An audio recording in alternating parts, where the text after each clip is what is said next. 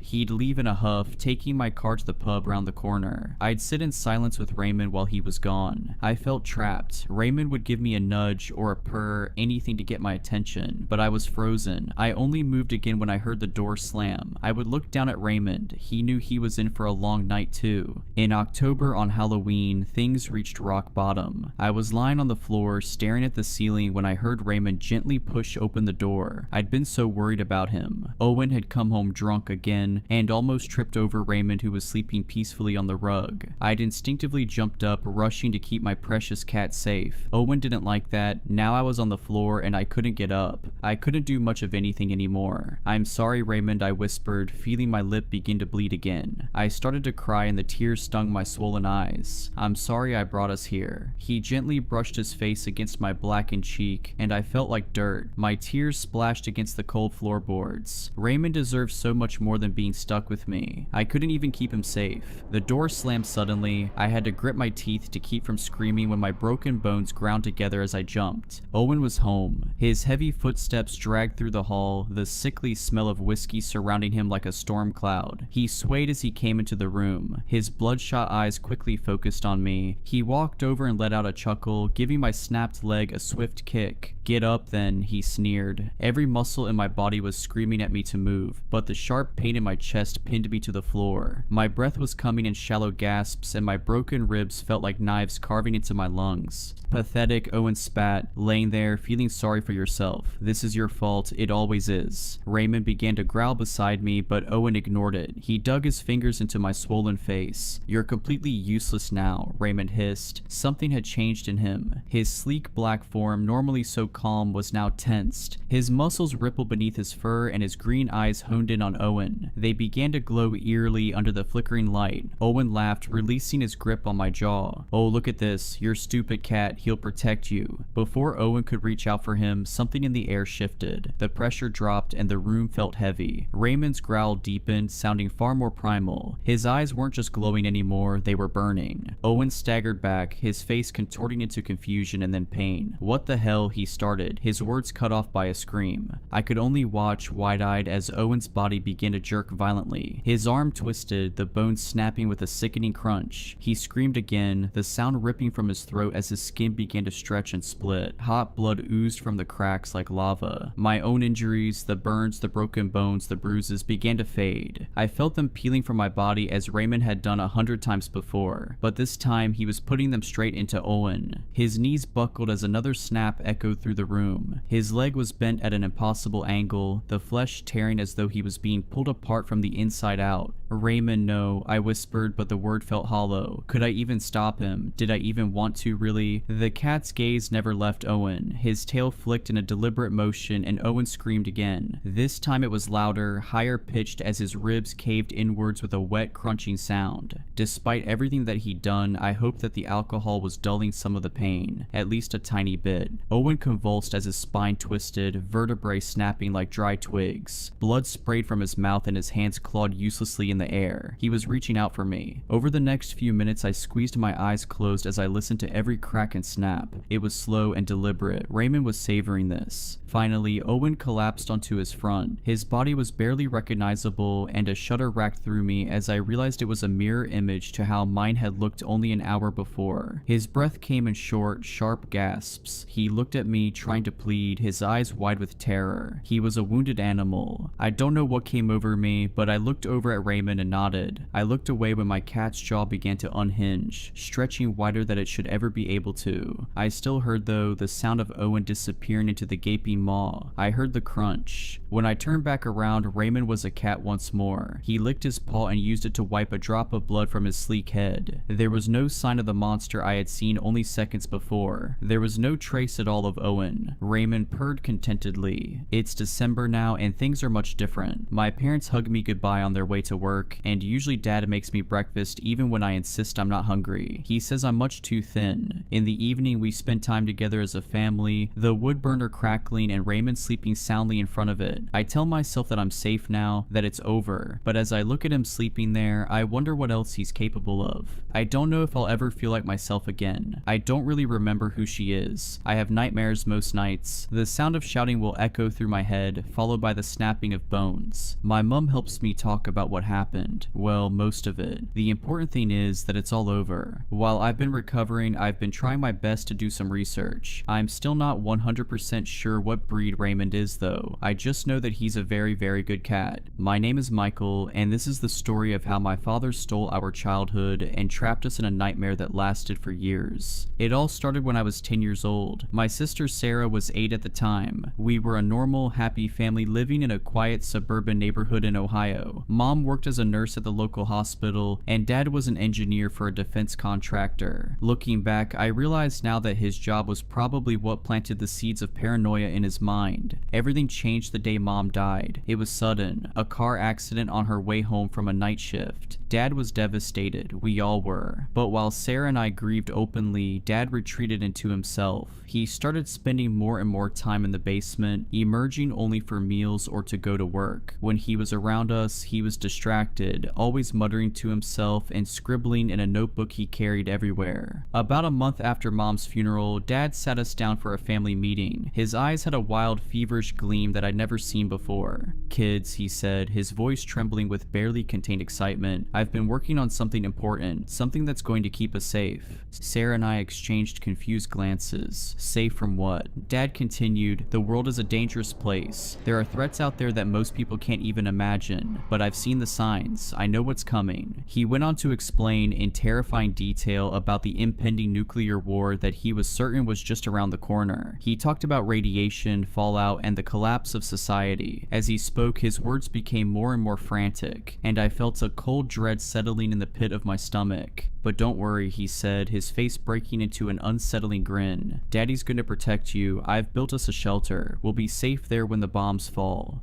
That night, he showed us the shelter he'd constructed in secret. The basement had been completely transformed. What was once a cluttered storage space was now a fortified bunker. The walls were lined with thick concrete, and a heavy vault-like door had been installed at the entrance. Inside, the shelter was stocked with canned food, water barrels, medical supplies, and all manner of survival gear. Dad was so proud as he gave us the tour, pointing out all the features he'd incorporated to keep us safe. But all I felt was a growing sense of unease. This wasn't normal, this wasn't right. For the next few weeks, life continued somewhat normally. Dad still went to work and Sarah and I still went to school. But every evening he'd take us down to the shelter for drills. We'd practice sealing the door, putting on gas masks, and rationing food. He quizzed us relentlessly on radiation safety procedures and what to do in various emergency scenarios. Then came the night that changed everything. I was jolted awake by the blaring of air raid sirens. Disoriented and terrified, I stumbled out of bed to find Dad already in my room, roughly shaking me awake. "It's happening," he shouted over the noise. "We need to get to the shelter now." He dragged me down the hallway where we met Sarah, tears streaming down her face as she clutched her favorite stuffed animal. Dad herded us down the stairs and into the basement. The shelter door stood open, bathed in the eerie red glow of emergency lighting. Quickly inside, Dad urged, pushing us through the doorway. "We don't have much time." As soon as we were in, Dad slammed the door shut behind us. The heavy locks engaged with a series of metallic clanks that sounded like a death knell to my young ears. The sirens were muffled now, but still audible through the thick walls. "It's okay," Dad said, gathering us into a tight hug. "We're safe now. Everything's going to be alright."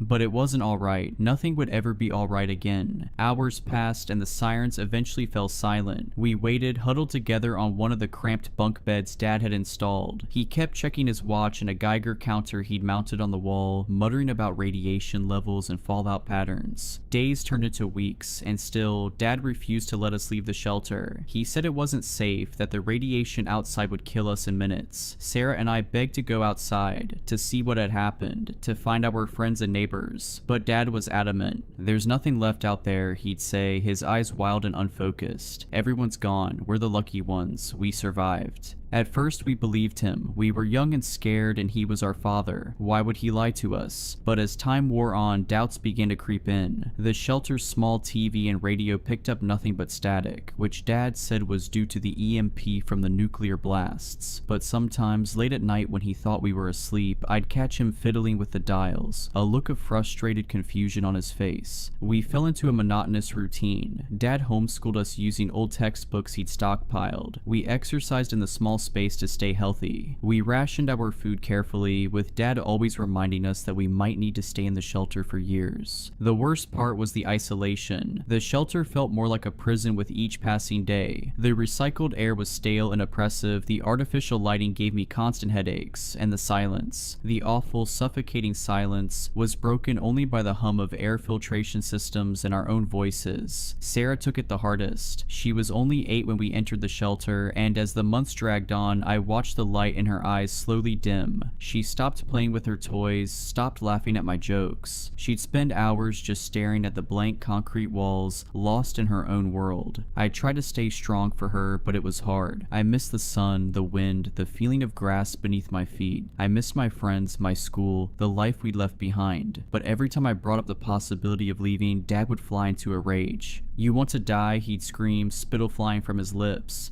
"You want the radiation to melt your insides, to watch your skin fall off in chunks? Is that what you want?" His anger was terrifying, and so we learned to stop asking. We became quiet, obedient shadows of our former selves, going through the motions of our underground existence. As our time in the shelter stretched from months into years, I began to notice changes in Dad. His paranoia, already intense, seemed to worsen. He'd spend hours poring over his notebooks, muttering about conspiracy theories and hidden threats. Sometimes I'd wake in the night to find him standing over our beds, just watching us sleep with an unreadable expression on his face. He became obsessed with conserving our resources, implementing stricter and stricter rationing. Our meals shrank to meager portions that left us constantly hungry. He said it was necessary, that we needed to prepare for the possibility of staying in the shelter for decades. But there were inconsistencies that I couldn't ignore. Sometimes I noticed that the labels on our canned goods were newer than they should have been, given how long we'd supposedly been in the shelter. And once I could have sworn I heard distant traffic noises while Dad was in the shower, sounds that should have been impossible if the world above had been destroyed. Slowly, a terrible suspicion began to form in my mind. What if there had never been a nuclear war? What if Dad had made it all up? The thought was almost too horrible to contemplate, but once it took root, I couldn't shake it. I began to watch Dad more closely, looking for any slip-ups or signs that might confirm my suspicions. And then, one night, I saw something that changed everything. It was late, well past the time when Sarah and I were supposed to be asleep. I'd woken up thirsty and was about to get some water when I heard the unmistakable sound of the shelter door opening. Peering around the corner, I saw Dad slipping out into the basement beyond, a duffel bag slung over his shoulder. My heart pounding, I crept after him. I reached the shelter door just as it was swinging closed, and managed to wedge my foot in to keep it from sealing shut. Through the crack, I could see Dad climbing the basement stairs. For a moment, I stood frozen frozen, unsure of what to do. Then, gathering all my courage, I eased the door open and followed him. The basement was dark and musty, filled with shadows that seemed to reach for me with grasping fingers. I'd almost forgotten what it looked like after years in the shelter. Carefully, I made my way up the stairs, my heart thundering so loudly I was sure Dad would hear it. At the top of the stairs, I hesitated. The door to the main house was slightly ajar, and through it I could hear muffled sounds, normal, everyday sounds that shouldn't exist in a post-apocalyptic world. The hum of a refrigerator, the distant bark of a dog, the soft whisper of wind through trees. Trembling, I pushed the door open and stepped into the kitchen of my childhood home. Moonlight streamed through the windows, illuminating a scene that was both achingly familiar and utterly shocking. Everything was normal. Clean dishes in the rack by the sink, a calendar on the wall showing the current year, years after we'd entered the shelter, a bowl of fresh fruit on the counter. The world hadn't ended, it had gone on without us, oblivious to our underground prison. I heard the front door open and close, and panic seized me. Dad would be back any moment. As quietly as I could, I raced back down to the basement and into the shelter, pulling the door shut behind me just as I heard his footsteps on the stairs above. I dove into my bunk, my mind reeling from what I'd discovered. The truth was somehow worse than any nuclear apocalypse could have been. Our own father had been lying to us for years, keeping us trapped in this underground hell for reasons I couldn't begin to understand. As I lay there in the dark, listening to Dad re-enter the shelter, I knew that everything had changed. The truth was out there, just beyond that steel door, and somehow, someway, I was going to find a way to get Sarah and myself back to it. But little did I know, my midnight discovery was just the beginning. The real horrors and the fight for our freedom were yet to come. Sleep evaded me that night. I lay awake, my mind racing with the implications of what I'd seen. The world above was alive, thriving, completely oblivious to our subterranean nightmare. Every creak and groan of the shelter now seemed to mock me, a constant reminder of the lie we'd been living. As the artificial dawn broke in our windowless prison, I watched Dad go through his usual morning routine. He checked the non-existent radiation levels, inspected our dwindling supplies, and prepared our meager breakfast rations. All of it a carefully orchestrated performance, I now realized. But for what purpose? What could drive a man to lock away his own children and deceive them so completely? I struggled to act normally, terrified that Dad would somehow sense the change in me. Sarah, sweet innocent Sarah, remained blissfully unaware. I caught her eyeing the bland, reconstituted eggs on her plate with poorly concealed disgust, and my heart ached. How much of her childhood had been stolen? How much of mine?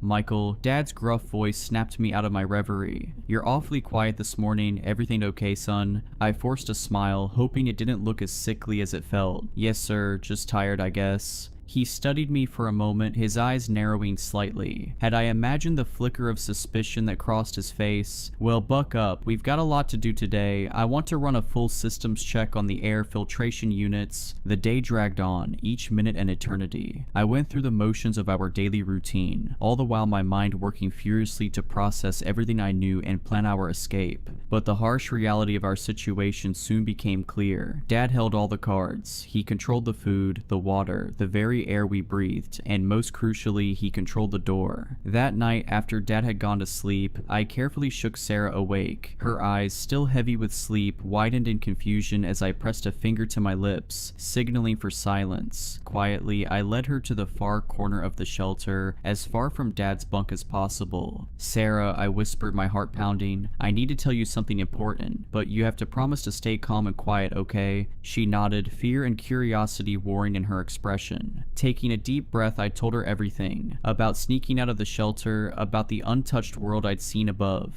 With each word, I watched the color drain from her face. But that's impossible, she stammered, her voice barely audible. Dad said the radiation. I know what Dad said, I cut her off gently, but he lied to us, Sarah. I don't know why, but he's been lying this whole time. Tears welled up in her eyes and I pulled her into a tight hug. What are we going to do? She sobbed into my shoulder. We're going to get out of here, I promise, trying to sound more confident than I felt. I don't know how yet, but we will. We just need to be patient and wait for the right moment. Little did I know how long that wait would be, or how high the cost of our freedom would climb. The next few weeks were a special kind of torture. Every moment moment felt like walking on a knife's edge. We went about our daily routines, pretending everything was normal, all while watching Dad for any opportunity to escape. But he was vigilant, almost obsessively so. The shelter door remained firmly locked, the key always on a chain around his neck. Sarah struggled to maintain the pretense. I'd often catch her staring longingly at the door or flinching away from Dad's touch. More than once I had to distract him when her eyes welled up with tears for no apparent reason. As for me, I threw myself into learning everything I could about the shelter's systems. I volunteered to help Dad with maintenance tasks, memorizing every pipe, wire, and vent. Knowledge, I reasoned, would be our best weapon when the time came to act. It was during one of these maintenance sessions that I made a chilling discovery. We were checking the integrity of the shelter's outer walls when I noticed something odd, a small section that sounded hollow when tapped. Dad quickly ushered me away, claiming it was just a quirk of the construction, but I knew better. That night, while the others slept, I carefully examined the wall. It took hours of painstaking searching, but eventually I found it. A hidden panel, cunningly disguised. My hands shaking, I managed to pry it open. What I found inside made my blood run cold. Stacks of newspapers, their dates spanning the years we'd been underground. Printed emails from Dad's work, asking about his extended family emergency leave. And most damning of all, a small journal filled with Dad's frantic scribblings. I didn't have time to read it all, but what I did see painted a picture of a man spiraling into paranoid delusion. Dad wrote about protecting us from a world he saw as irredeemably corrupt and dangerous. He convinced himself that keeping us in the shelter was the only way to ensure our safety and purity. As I carefully replaced everything and sealed the panel, a new fear gripped me. We weren't just dealing with a liar or a kidnapper. We were trapped underground with a madman. The next morning, Dad announced a new addition to our daily routine: decontamination showers. He claimed it was an extra precaution against radiation, but the gleam in his eyes told a different story. He was tightening his control, adding another layer to his elaborate fantasy. The showers were cold and uncomfortable, but it was the violation of privacy that hurt the most. Dad insisted on supervising to ensure we were thorough. I saw the way his gaze lingered on Sarah, and something dark and angry unfurled in my chest. We had to get out, and soon. Opportunity came in the form of a malfunction in the water filtration system. Dad was forced to go to his hidden cache of supplies for replacement parts. It was a risk, but it might be our only chance. Sarah, I whispered urgently as soon as Dad had left the main room. Remember what I taught you about the door mechanism? She nodded, her face pale but determined. Good. When I give the signal, I need you to run to the control panel and enter the emergency unlock code. Can you do that?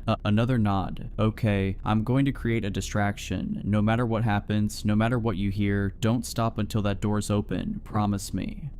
I promise, she whispered back, her voice steady despite the fear in her eyes. Taking a deep breath, I steeled myself for what I had to do. I'd never deliberately hurt anyone before, let alone my own father. But as I thought of Sarah's haunted eyes, of the years stolen from us, I knew I had no choice. I waited until I heard Dad's footsteps approaching, then I put our plan into action. I yanked hard on one of the water pipes I'd secretly loosened earlier, letting out a yell of surprise as it burst, spraying water everywhere. Dad came running, and in the chaos that followed, I made my move. As he bent to examine the broken pipe, I brought the heavy wrench down on the back of his head. He crumpled to the floor, a look of shocked betrayal on his face as he lost consciousness. Fighting back the wave of nausea and guilt, I shouted to Sarah, "Now, do it now." She sprang into action, her small fingers flying over the control panel. I heard the blessed sound of locks disengaging, and then the door was swinging open. Come on. I grabbed Sarah's hand and we ran, our bare feet slapping against the cold concrete of the basement floor, up the stairs, through the kitchen that still looked so surreal in its normalcy, and finally out the front door. The outside world hit us like a physical blow. The sun, so much brighter than we remembered, seared our eyes. The wind, carrying 1,000 scents we'd almost forgotten, nearly knocked us off our feet. For a moment we stood frozen on the front porch, overwhelmed by sensations we'd been deprived of for so long. Then we heard it, a groan from inside the house. Dad was waking up. Panic lent us speed. Hand in hand we ran down the street, ignoring the shocked stares of neighbors we no longer recognized. We ran until our lungs burned and our legs threatened to give out, the sounds of pursuit, real or imagined, spurring us on. Finally, we collapsed in a park several blocks away, gasping for breath. As the adrenaline faded, the reality of our situation began to sink in. We were free, yes, but we were also alone, confused, and terribly vulnerable in a world that had moved on without us. Sarah burst into tears. The events of the day finally overwhelmed overwhelming her. I held her close, my own eyes stinging as I whispered soothing nonsense and stroked her hair. "It's okay," I told her, trying to convince myself as much as her. "We're out, we're safe now." But even as the words left my mouth, I knew they weren't true. Dad was still out there, and I had no doubt he would come looking for us. And beyond that, how were we supposed to integrate back into a society we barely remembered? How could we explain where we'd been, what had happened to us? As the sun began to set on our first day of freedom, I realized with a sinking heart that our ordeal was far from over. In many ways, it was just beginning. The world we emerged into was nothing like the post-apocalyptic wasteland our father had described. There were no piles of rubble, no radiation-scorched earth, no roaming bands of desperate survivors. Instead, we found ourselves in a typical suburban neighborhood, unchanged except for the passage of time. Houses stood intact, their windows gleaming in the fading sunlight. Neatly trimmed lawns stretched out before us, the scent of freshly cut grass almost overwhelming after years of recycled air. In the distance, we could hear the familiar sounds of modern life. Cars humming along roads, the faint chatter of a television from an open window, a dog barking at some unseen disturbance. It was jarringly, terrifyingly normal. As we stumbled through this alien, familiar landscape, the full weight of our father's deception crashed down upon us. There had been no nuclear war, no worldwide catastrophe, no reason for us to have been locked away all these years. The realization was almost too much to bear. Sarah's grip on my hand tightened. "Michael," she whispered, her voice trembling, "why would Dad lie to us like that?"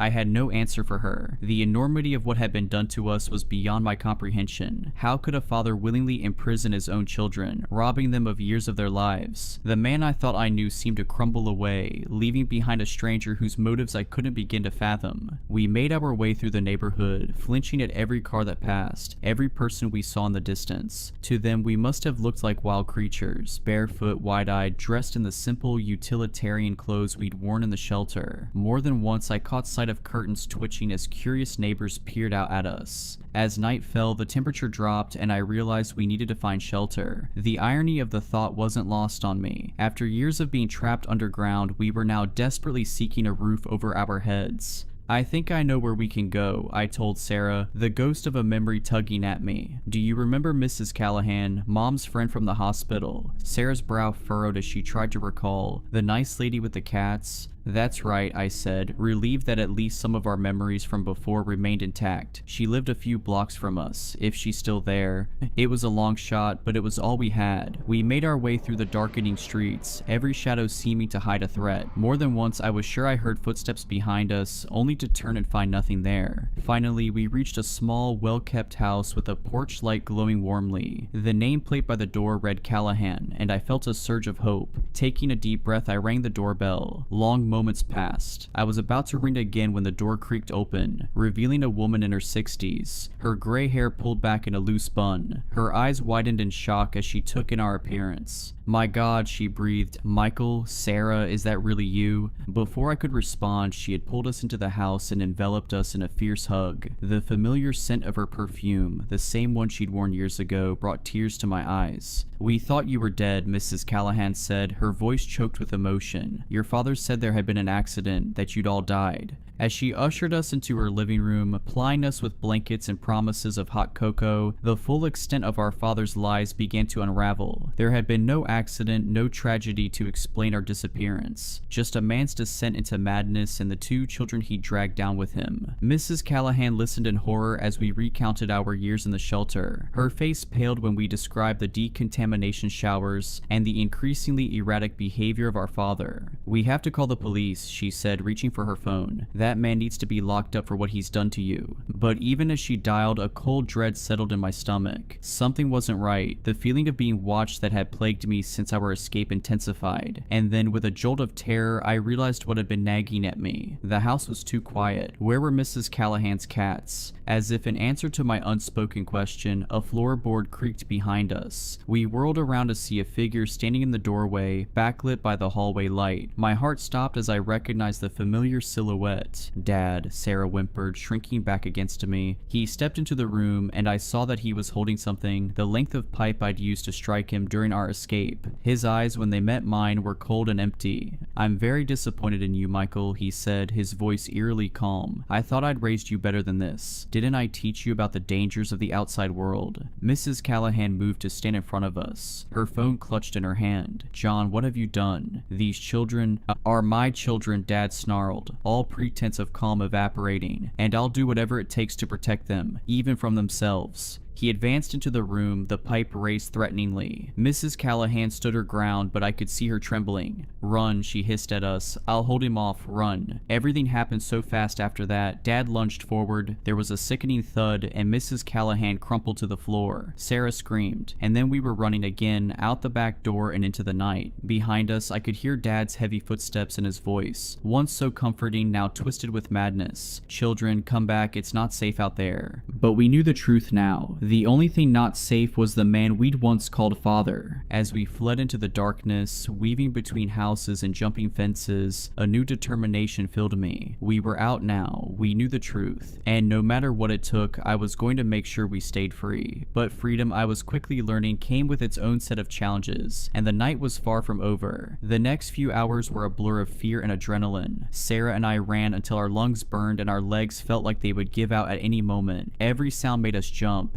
Every shadow seemed to hide our father's lurking form, but somehow we managed to evade him. As dawn broke, we found ourselves in a small park on the outskirts of town. Exhausted and with nowhere else to go, we huddled together on a bench, watching the world wake up around us. People jogged past, dogs barked in the distance, and the smell of fresh coffee wafted from a nearby cafe. It was all so beautifully, painfully normal. "What do we do now?" Sarah asked, her voice small and scared. Before I could answer, a police car pulled up beside the park. Two officers got out, their eyes scanning the area before landing on us. My heart raced, but I forced myself to stay calm. This was what we needed, help from the authorities. As the officers approached, I saw recognition dawn in their eyes. They'd been looking for us. What followed was a whirlwind of activity. We were taken to the police station, where gentle-voiced detectives asked us questions about our time in the shelter. Social workers were called, and all the while, the search for our father intensified. They found him 3 days later, holed up in an abandoned building on the edge of town. He didn't go quietly. In the end, it took a team of negotiators and a SWAT unit to bring him in. The man they arrested bore little resemblance to the father we once knew. Wild-eyed and ranting about protecting his children from the corrupted world, he seemed more monster than man. The trial was a media sensation. Our story captivated the nation, sparking debates about mental health, parental rights, and the long-term effects of isolation. Experts were brought in to explain our father's descent into paranoid delusion. Some painted him as a victim of his own mind, while others condemned him as a monster. For Sarah and me, it was a painful process of reliving our trauma in the public eye, but it was also cathartic. Each testimony, each piece of evidence presented, helped to dismantle the false reality our father had constructed around us. In the end, he was found guilty on multiple charges and sentenced to life in prison. As they led him away, he looked at us one last time. "I only wanted to keep you safe," he said, his voice breaking. It was the last time we ever saw him. The years that followed were challenging. Sarah and I had a lot to catch up on. Years of education, social development, and life experiences that had been stolen from us. We underwent intensive therapy, learning to process our trauma and adjust to life in the real world. It wasn't easy. There were nightmares, panic attacks, and moments when the outside world felt too big, too overwhelming. Simple things that others took for granted, like going to a crowded mall or watching fireworks on the 4th of July, could trigger intense anxiety for us. But slowly, painfully, we began to heal. We learned to trust again, to form relationships with others. We discovered the joys of simple freedoms, the feeling of rain on our skin, the taste of fresh fruit, the simple pleasure of choosing what to wear each day. Sarah threw herself into her studies, making up for lost time with a voracious appetite for knowledge. She's in college college now, studying psychology with a focus on trauma and recovery. She wants to help others who have gone through similar experiences. As for me, I found solace in writing. Putting our story down on paper was terrifying at first, but it became a way to exorcise the demons of our past. This account you're reading now, it's part of that process, but even now, years later, there are moments when the old fears creep back in. Sometimes I wake up in the middle of the night, convinced I'm back in that underground prison. In those moments, I have to remind myself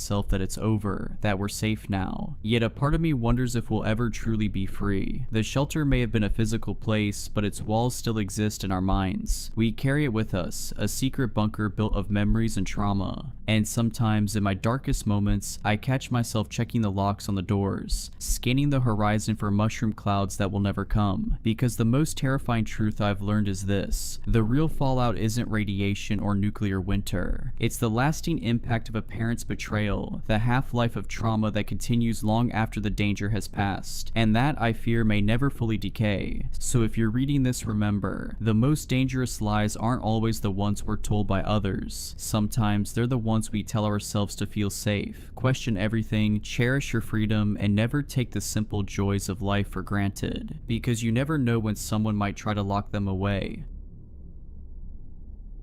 Back in April of 2013, I went through something that I haven't been able to talk about. I was paid a significant amount of money to stay quiet, in return for signing a 10-year agreement to shut the hell up. Now that the time is up, I've considered my options. I could just let this go and never speak of it again. I won't gain anything from speaking out, and I got a lot to lose. But then again, this is just an anonymous post online. Words have less meaning that way. West Virginia. It was hotter than usual without a whiff of wind. I was coming home from a visit to my aunt. She'd broken her leg and couldn't leave her house. I was making my way back home, taking the I-64 out of Lewisburg. It started with the radio. It was playing that one Macklemore song I'd heard 100 times over. The sound was cutting in and out in a quick staccato, then disappeared completely. I could hear cars honking up front as a line began to form. There was a sway in the trees, as if greater and greater pressure was being put on them. I could hear wind rushing against the left side of the car, forcing me to pull the other way to compensate. I closed the sunroof as a dust cloud blew past, staining the windshield. Then a rumble. It sounded like thunder, but from the ground, like a groaning bellow, growing louder and clearer by the second. As it reached its peak, I could see trees toppling over. A small Kia got pushed off balance and swerved off the road. As the sound died down, the road devolved into chaos. Some were desperately changing lanes, others were stepping on the brakes. I got my door scraped as the car behind me sped past. The radio was playing an automated message, a local emergency alert referred to as a geological event. We were asked to turn off all air conditioning, slow down, and divert to the nearest exit. It repeated in a monotone voice. Geological event, no air conditioning, slow down, divert to nearest exit. Minutes passed. There was a line forming further down the road, police officers blocking the lanes in all directions, leaving a highway exit as the only option. Some folks were trying to push past the barricades, but were forced back at gunpoint. I could see officers wearing gas masks and riot shields. We were waved in. I followed the exit and got directed to the right. There was an open field that was used as a sort of impromptu parking lot. Cars were being waved in and parked in a way that boxed us in, leaving no room for us to open our doors in either direction unless we got parked at the edge. 4 lines of cars with about 10 to 15 vehicles per line. Surplus vehicles were directed further down the road. The place was packed. I got stuck in the second row, about 6 cars in. Pretty much everyone around me were on their phones. I didn't have anyone to call, but there seemed to be an issue getting a signal through. The radio was still repeating the emergency message. Voices were getting louder. A man 2 cars to my left leaned out of a gap in the door, screaming at the officers to answer his question. They responded immediately with a warning shot straight into the air. "Stay in your vehicle," they screamed. "Lock your doors, I'm not telling you again." A couple of folks were filming, but there seemed to be trouble uploading. We were losing bandwidth. It didn't take long until phone signals were completely blocked. I think a video or 2 of that officer firing into the air made it online. They were patrolling back and forth. We were told to stay in our vehicles, windows up, doors closed and locked, engines off. I could hear people talking in the other cars. Someone said there had been a natural gas leak from from the geological event and that combustible engines could spark an explosion. Others were talking about a terrorist attack. There were no answers and the officers weren't eager to talk. After about an hour, things were getting ugly. People were hungry, thirsty, and restless. One officer stepped up on the front cars, handing out water bottles, crackers, and processed cheese slices. He had to step from one car to another, denting the hoods with his steel-tipped shoes. They were also handing out thick black plastic hygiene bags for people who needed to relieve themselves. Use them, seal them, drop them out the door, then lock up and wait. I'd crawled into the back seat, pulled down my cap, and tried to relax. I'd been playing some games on my phone, but the battery was running low. I wanted to save some, so I settled for having a nap instead. The sweat was stinging my eyes, not because of how warm it was, but because of how nervous I was. No matter what I did, I felt trapped, and the car felt smaller and smaller. I couldn't get out if I wanted to, and it physically hurt me to think about how little control I had. Is that what claustrophobia feels like? A couple of officers were discussing something by the front line. One of them had a white cotton glove on, which he used to wipe off the hood of one of the front cars. The glove was taken off and put into a bag, which in turn was sealed with a hot air gun. I was getting the impression that our cars had been covered in something. I wasn't the only one considering it. There were two college kids in the car to my left, and they were discussing it too. Anthrax, one of them said. Gotta be.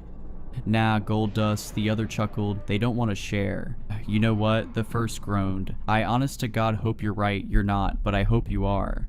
Screw you. I joined in the conversation shortly after. I offered another explanation, something combustible, something that might blow up if we started our cars. They were willing to consider this. The car behind me couldn't hear us, but the driver held up a notebook with the text. If we do know what it's go to be aliens. I couldn't tell if they were serious, but they weren't laughing about it. A man in his 50s and what looked like his daughter. There were a couple of other folks in the other cars. A man in a black shirt sort of looked like a preacher without a collar. Two middle-aged women with a kid in the back seat. A fat man blaring Johnny Cash from his stereo. A couple with a teenage son who couldn't stop drumming on the windows. We'd been stuck for about 2, maybe 2.5 hours when a truck rolled in. One of those with a large water tank.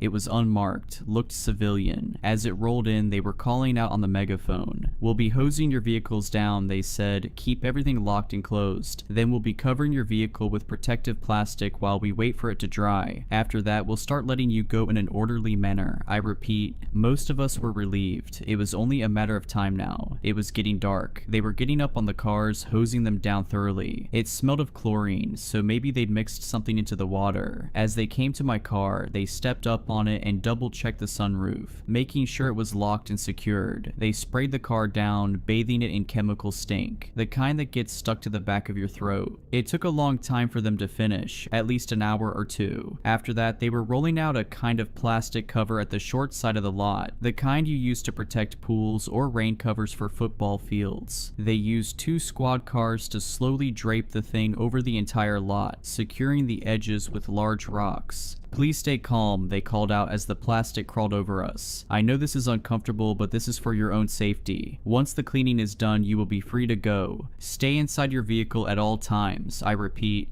I did as I was told. I stayed inside, and I watched that plastic cover sweep over me. It felt like getting buried alive. All lights went out, leaving me in complete darkness, accompanied only by the vague, disembodied voices of the others. The college kids were talking about where they were going to go after this. Someone was honking. Not sure if it was to show support or discontent. Someone else was cheering. I took my last swig of water, washing down my final plain cracker. I got back in the driver's seat. I could hear as they finished moving the plastic cover and parking their squad vehicles. I waited patiently, figuring it'd be maybe another hour or so. They hadn't really given us a timeline, but I could breathe a little easier. Sort of. I was going back and forth between feeling empowered with my hands on the wheel and feeling like I was stuck in a metal coffin. It was so dark and everything smelled of plastic and chemicals, like a car wash stuck in time. As the excitement died down, I paid more attention to the background sounds. I tried to filter out the various discussions from the nearby cars, and somewhere in the distance I heard raised voices. It wasn't coming from the cars, but the officers. Whatever they were talking about, it was a heated discussion. An hour came and went, and people were getting impatient. More cars were honking, others were yelling, demanding answers. I couldn't get my leg to stop shaking. The more more I thought about getting out of there, the smaller the car felt. I was hyper-focusing on things I couldn't control. I was a little thirsty and I was out of water. I needed to use the bathroom. I wanted to stretch my legs and go for a walk. I wanted to breathe fresh air and get that awful chemical taste out of my mouth. I heard cars starting, accelerating. The truck was moving somewhere off to the side. "We need you to stay in your vehicle." A voice screamed over the megaphone, "Do not leave for any reason. Stay in your vehicle." Cars speeding off, not many but a couple, then quiet. The officers left us there. Everyone was quiet. A couple of folks had opened up their phones, using them as flashlights to look from car to car. Looking out at the sea of vehicles, all of us trapped under that dark cover, I could see a handful of lights cut off by sharp silhouettes. I couldn't make out who was who in the dark. It was all just people. Anonymous. I heard a gasp somewhere in the back. There was a metallic clunk like when the officers climbed atop our cars to get us our water. There was a careful cheer as some folks figured they were taking off the plastic cover. But that wasn't it. Instead, there were more footsteps. The cheers slowly died down as more and more footsteps pattered across our cars. I stopped counting after a dozen. The silhouettes in the other cars were still. We all held our breaths waiting for an answer to show itself. What the hell was going on? What was that sound? Somewhere off to my right I heard a voice.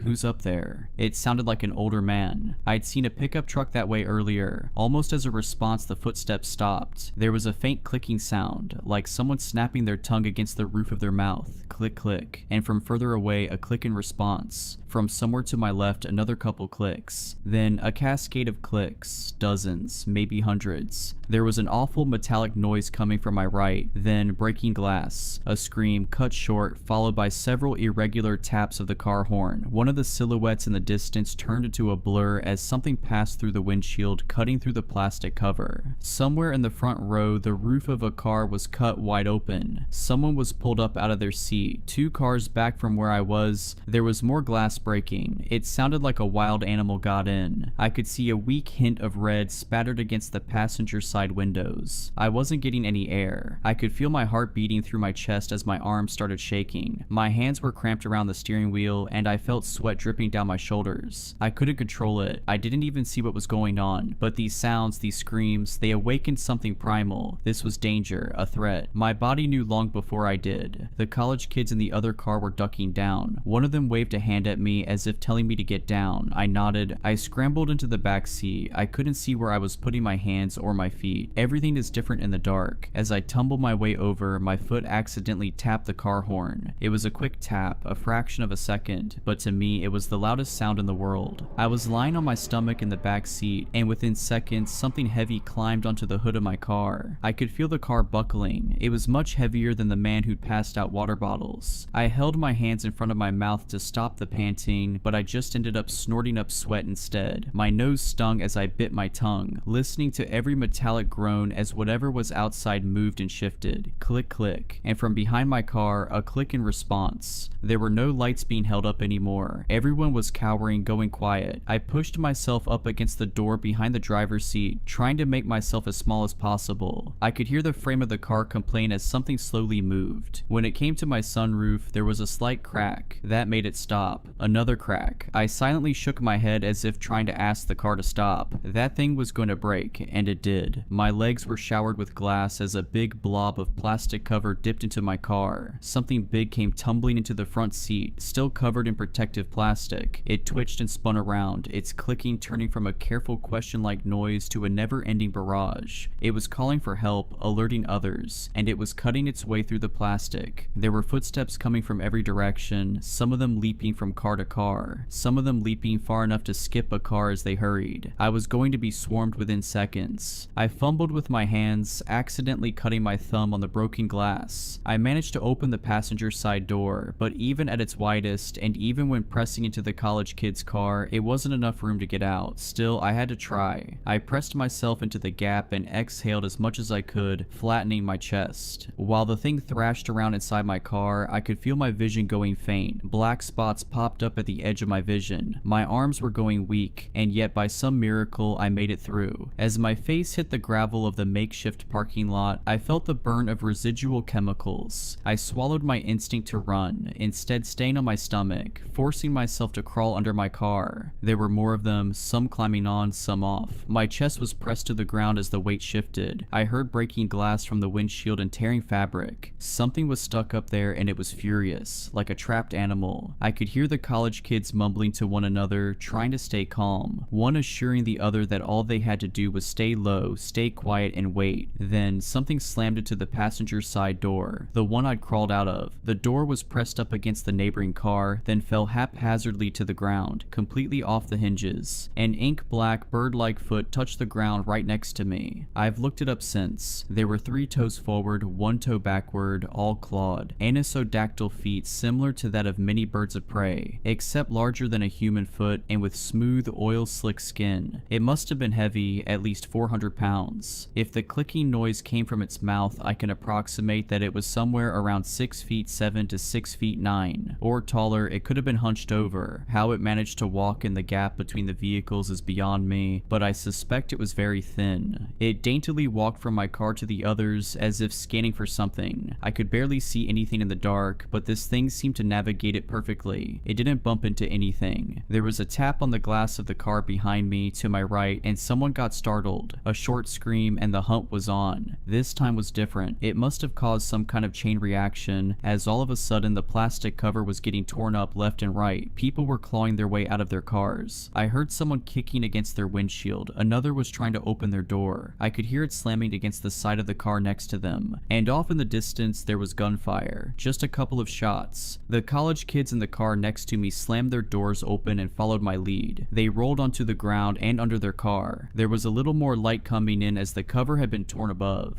Their faces were red from tears, and one of them was desperately trying to call for help on his phone. The other grabbed the phone out of his hand. A short scuffle ensued, ending with them putting on a ringtone and sliding the thing as far to the left as they could. Whatever car that phone landed under was demolished. Every window broken, every passenger gone. I could hear the grinding as the seat was ripped in two and thrown away. In a matter of seconds, an entire vehicle was torn to pieces as a dozen of those things swarmed it. "Shut up," one of the college kids repeated. "Shut up, shut up, shut up." Something reached under my car. It scraped against the sole of my shoe, tearing a hole all the way to my big toe. I hurried forward, scurrying like a lizard. The college kids noticed and followed suit. I don't think they thought about it too much. It was just movement and they went for it. I made it 2 cars down before I got stuck. There was something dark in the way and I couldn't get around it without exposing myself. I couldn't see what it was, but it didn't take long for me to figure it out. There was a meaty crunch, as if someone was biting chunks out of a piece of meat. It was struggling to get through the fabric of their clothes, making a snapping noise as threads gave way. A pool of blood rolled under the car, staining the tip of my fingers. It was still warm. One of those things were eating a victim. I hunkered down, trying to remember to breathe, and I stayed there waiting for a chance, any chance. I must have stayed there for at least an hour, hearing every bite, every crack of bone and snap of sinew, satisfied clicking noises. As it finished its meal, it wandered off, dragging the remains along. They were moving forward. Something heavy walked over the car I was hiding under, dragging a body along. Slowly, the footsteps disappeared. It was quiet again, and in that quiet, I found my footing. I made my way to the edge of the plastic cover. I listened one final time, pushed one of the weights away, and slipped through. They were gone, and I was out. I could feel my chest growing lighter, allowing me to breathe. I wanted to cry from relief. A breeze was picking up, drying the sweat on my brow and carrying the smell of grass. Stepping back, I turned towards the sea of cars to see how bad the damage was. And then I saw one. It was a bit off to the side, perching on top of an old Honda. At a glance, it looked like a tall person, covered in a slick black ink. But looking closer, you could see the strange bird-like feet, the pointed nails, the long row of shark-like teeth on a mouth that was far too wide. I froze. The thing rose to its full length, easily over 7 feet tall. It looked ready to pounce on me. I had nothing to defend myself with. I couldn't make any sudden moves. I wouldn't even be halfway under the car before that thing would be over me. 100 thoughts raced through my mind, but there was nothing I could do. I was out of options, but the thing just looked at me. It raised a slice of raw meat. Blood dripped onto the plastic cover. It looked at me curiously, taking a bite. Then, as if nothing had happened, it wandered off, satiated. I was left there, shaking like a dry leaf. And with the last of those things gone, all that was left was the panic. It didn't take long for the officers to return. The plastic cover was removed, but we couldn't go home. Not after this. Some folks signed a waiver and were let go immediately. They weren't allowed to talk about what they'd seen, and in return they get a hefty sum of insurance money. Others demanded answers and were taken into custody for obstruction of justice. A few others still were too panicked to make any kind of sense and had to be checked out by medical personnel. A total of 14 people died. It was described by a combination of causes: a traffic pileup, carbon monoxide poisoning, animal attack. I think there was something about an escaped convict too. Excuses all over the place, and the times were all wrong, spread out through a couple of days to more smoothly blend into accident statistics. And if you wanted to go home and get your insurance money, you had to sign a non-disclosure. I did too. I know the college kids did as well. It was a miracle they made it out, but I saw them. 34 cars had to be towed, 18 people wounded, 6 seriously so. 4 people lost at least one limb. One guy had an arm ripped off halfway up his collarbone. I don't know how he survived. Most people never saw those things up close. They just remember the screams and the breaking glass. Sometimes at night that's all I hear too. Closing my eyes reminds me of lying under those cars, feeling the pressure as the weight shifted. I still get trouble breathing. I think a part of me is still stuck there. It stayed in my vehicle.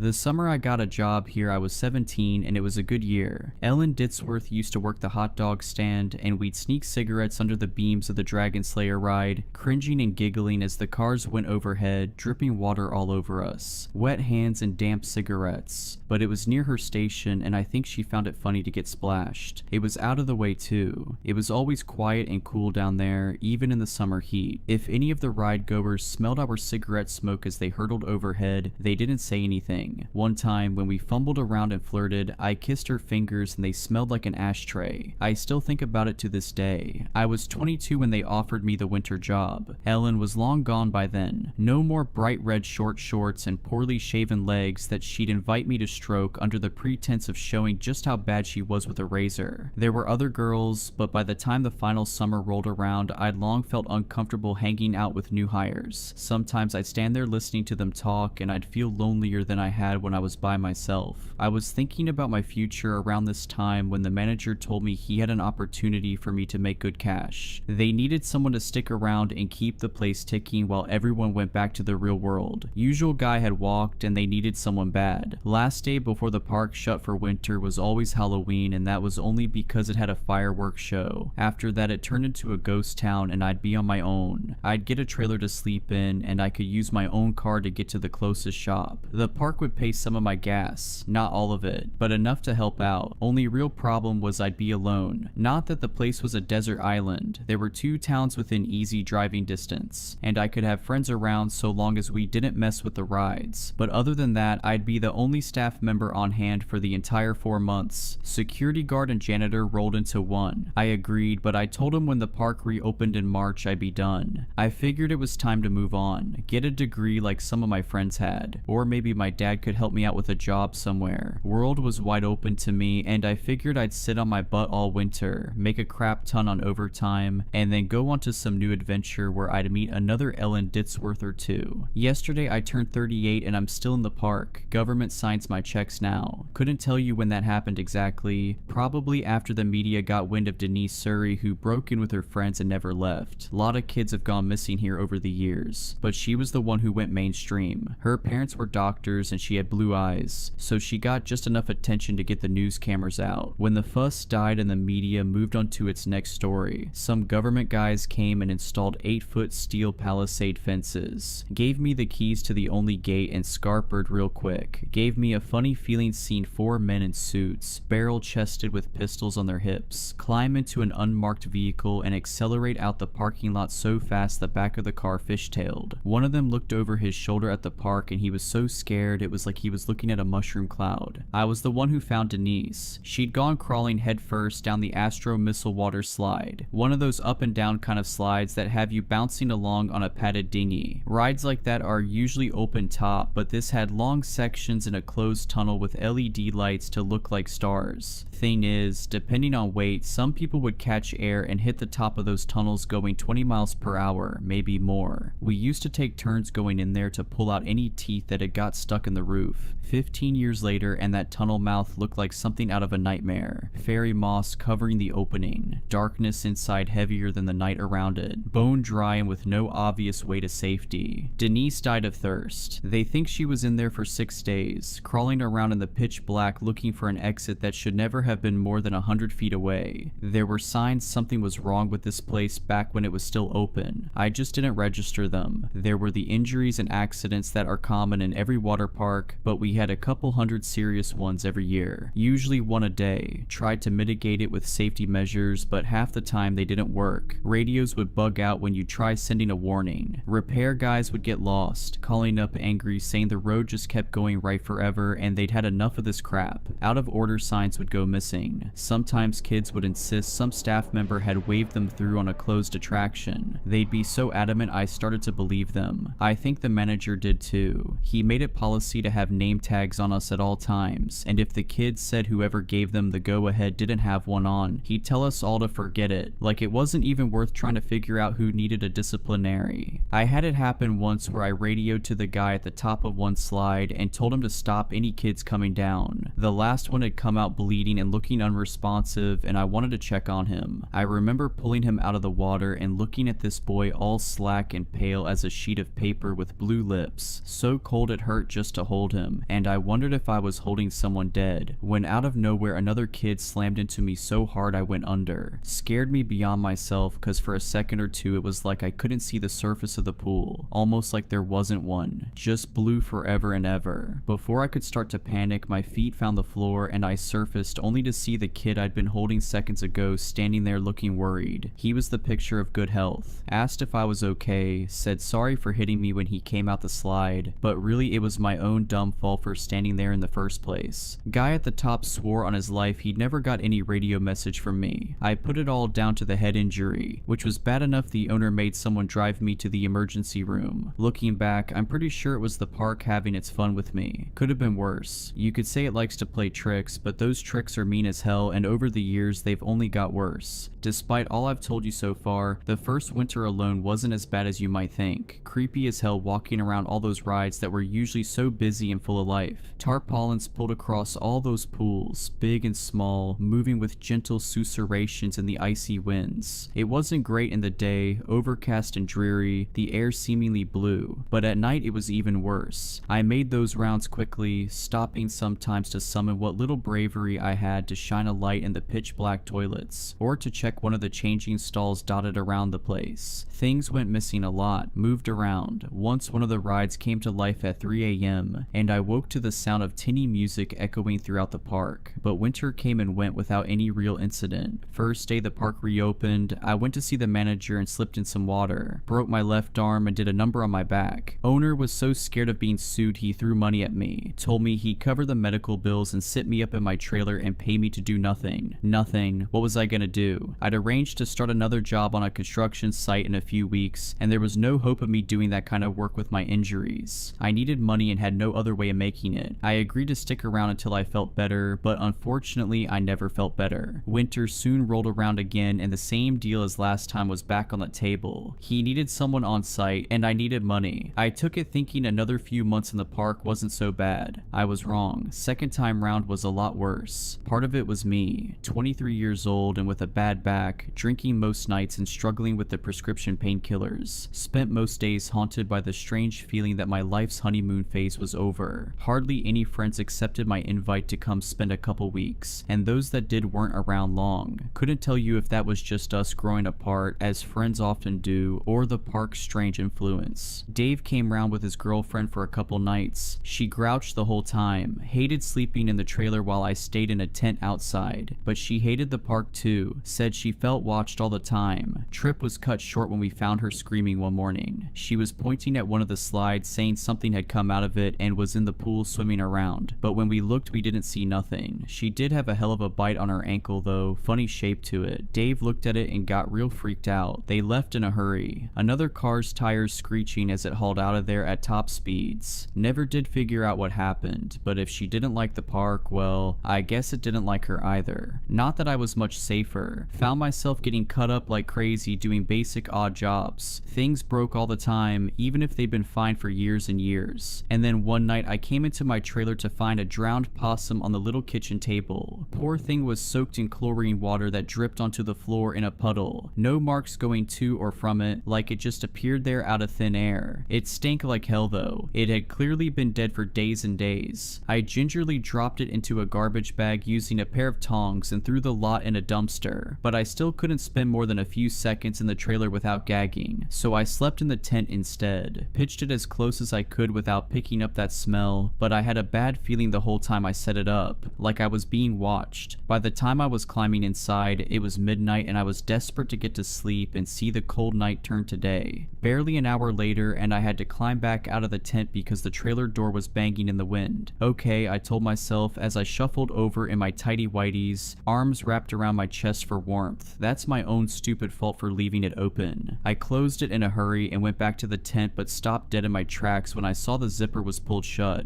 I hadn't left it like that. I didn't know what to do. My brain went in two directions at the same time. One said I was mistaken. I had closed the tent and just forgotten it. The other said something or someone had crawled inside and was waiting for me. It had set the whole thing up as a trap, and the best thing to do was to get in my car and drive until the sun rose, but I was already half cut and knew I shouldn't be driving. The skeptical half of my brain made an appealing case. The world isn't a nightmare, it said. It can look like one sometimes, but it isn't real. If you hear a bump in the night, you go looking and find it was all nothing, and you take a deep breath, laugh at yourself for getting scared, and move on. Still, it took everything I had just to take a step towards the tent, and I shone my light at it hoping to see some sign of something in there. By the time my hand was on the zipper, I was shaking like a leaf and rethinking my ethical code of not driving drunk. But when emotions get that high, it's like you run on autopilot. Must be a survival thing. I opened the flap without really telling myself to, and then I was looking inside my tent and there was nothing there. I crawled inside quick as I could, pulled the zipper back the other way, and tried to go to sleep. I settled down for maybe another 30 minutes when something's hand pressed against the tent wall, and that was when I started screaming. The way it came at me, palm open, fingers spread, tent fabric stretching to near breaking point, makes my skin crawl just to remember it. Long fingers that tapered to a point, almost razor sharp, and a palm not much larger than a golf ball, even if the fingers spanned a dinner plate. In the nightmare reality of the moment, I saw it the way I might see a spider. Equal parts disgust and terror. I had to get away, and I backed up so fast I wound up rolling the whole tent like a hamster ball. Lost the zipper in the panic. Didn't find it again until the last scream finally left my lips, and I was forced to catch my breath in the silence of an empty night, accepting that whatever was out there was either laughing its butt off at me or waiting patiently. Either way, I was at its mercy. Only thing I could do was collect myself and leave the tent. When I finally climbed free, there was no one waiting for me, only a couple wet footprints going to the nearest pool. I considered pulling the tarpaulin back and looking, but I was already scared beyond myself and had no courage remaining. Instead, I ran into the trailer, slammed the door shut, barricaded it with every last piece of furniture that wasn't bolted to the floor, and fell asleep with the smell of rotten meat filling my lungs. Come morning, I was thankful for the sunlight and the feeling that last night's events were just a dream. After that, I locked my trailer door every night, and I never slept in that tent again. No more possums, but it isn't uncommon for me to find scratches and dents in my door each morning. Nothing serious, but looks to me like the probing of a curious animal. Couple days later, something locked me in the boys' bathroom near the east end of the park. I'd only gone in cause one of the faucets was running. I just turned it off when the door slammed shut and I couldn't get it open again. Had to kick the lock out, which isn't an easy thing to do. First kick, I nearly broke my ankle. Second time hurt just as bad, and I had to take a breather to cope with the pain. Found myself pacing and occasionally stopping to listen for any sign of someone waiting for me outside. Someone I could shout at, blame it all on. Anything to keep the anger churning and not let it turn to fear. It was a full hour before I got panicked enough to give it my all and finally broke the lock. Burst into the cold air, all red-faced and flustered, and found the park silent as a graveyard. Just those tarpaulins waving gently in the breeze. I learned some important lessons that winter. If you feel watched, feel like you're walking into a situation someone planned, it's because you are. When the park reopened, I was out of there without a moment's hesitation. Finally got that job on a construction site, and it lasted all of 3 weeks before I hurt my back again. Spent the rest of the summer laid up on my dad's sofa drinking and watching daytime TV.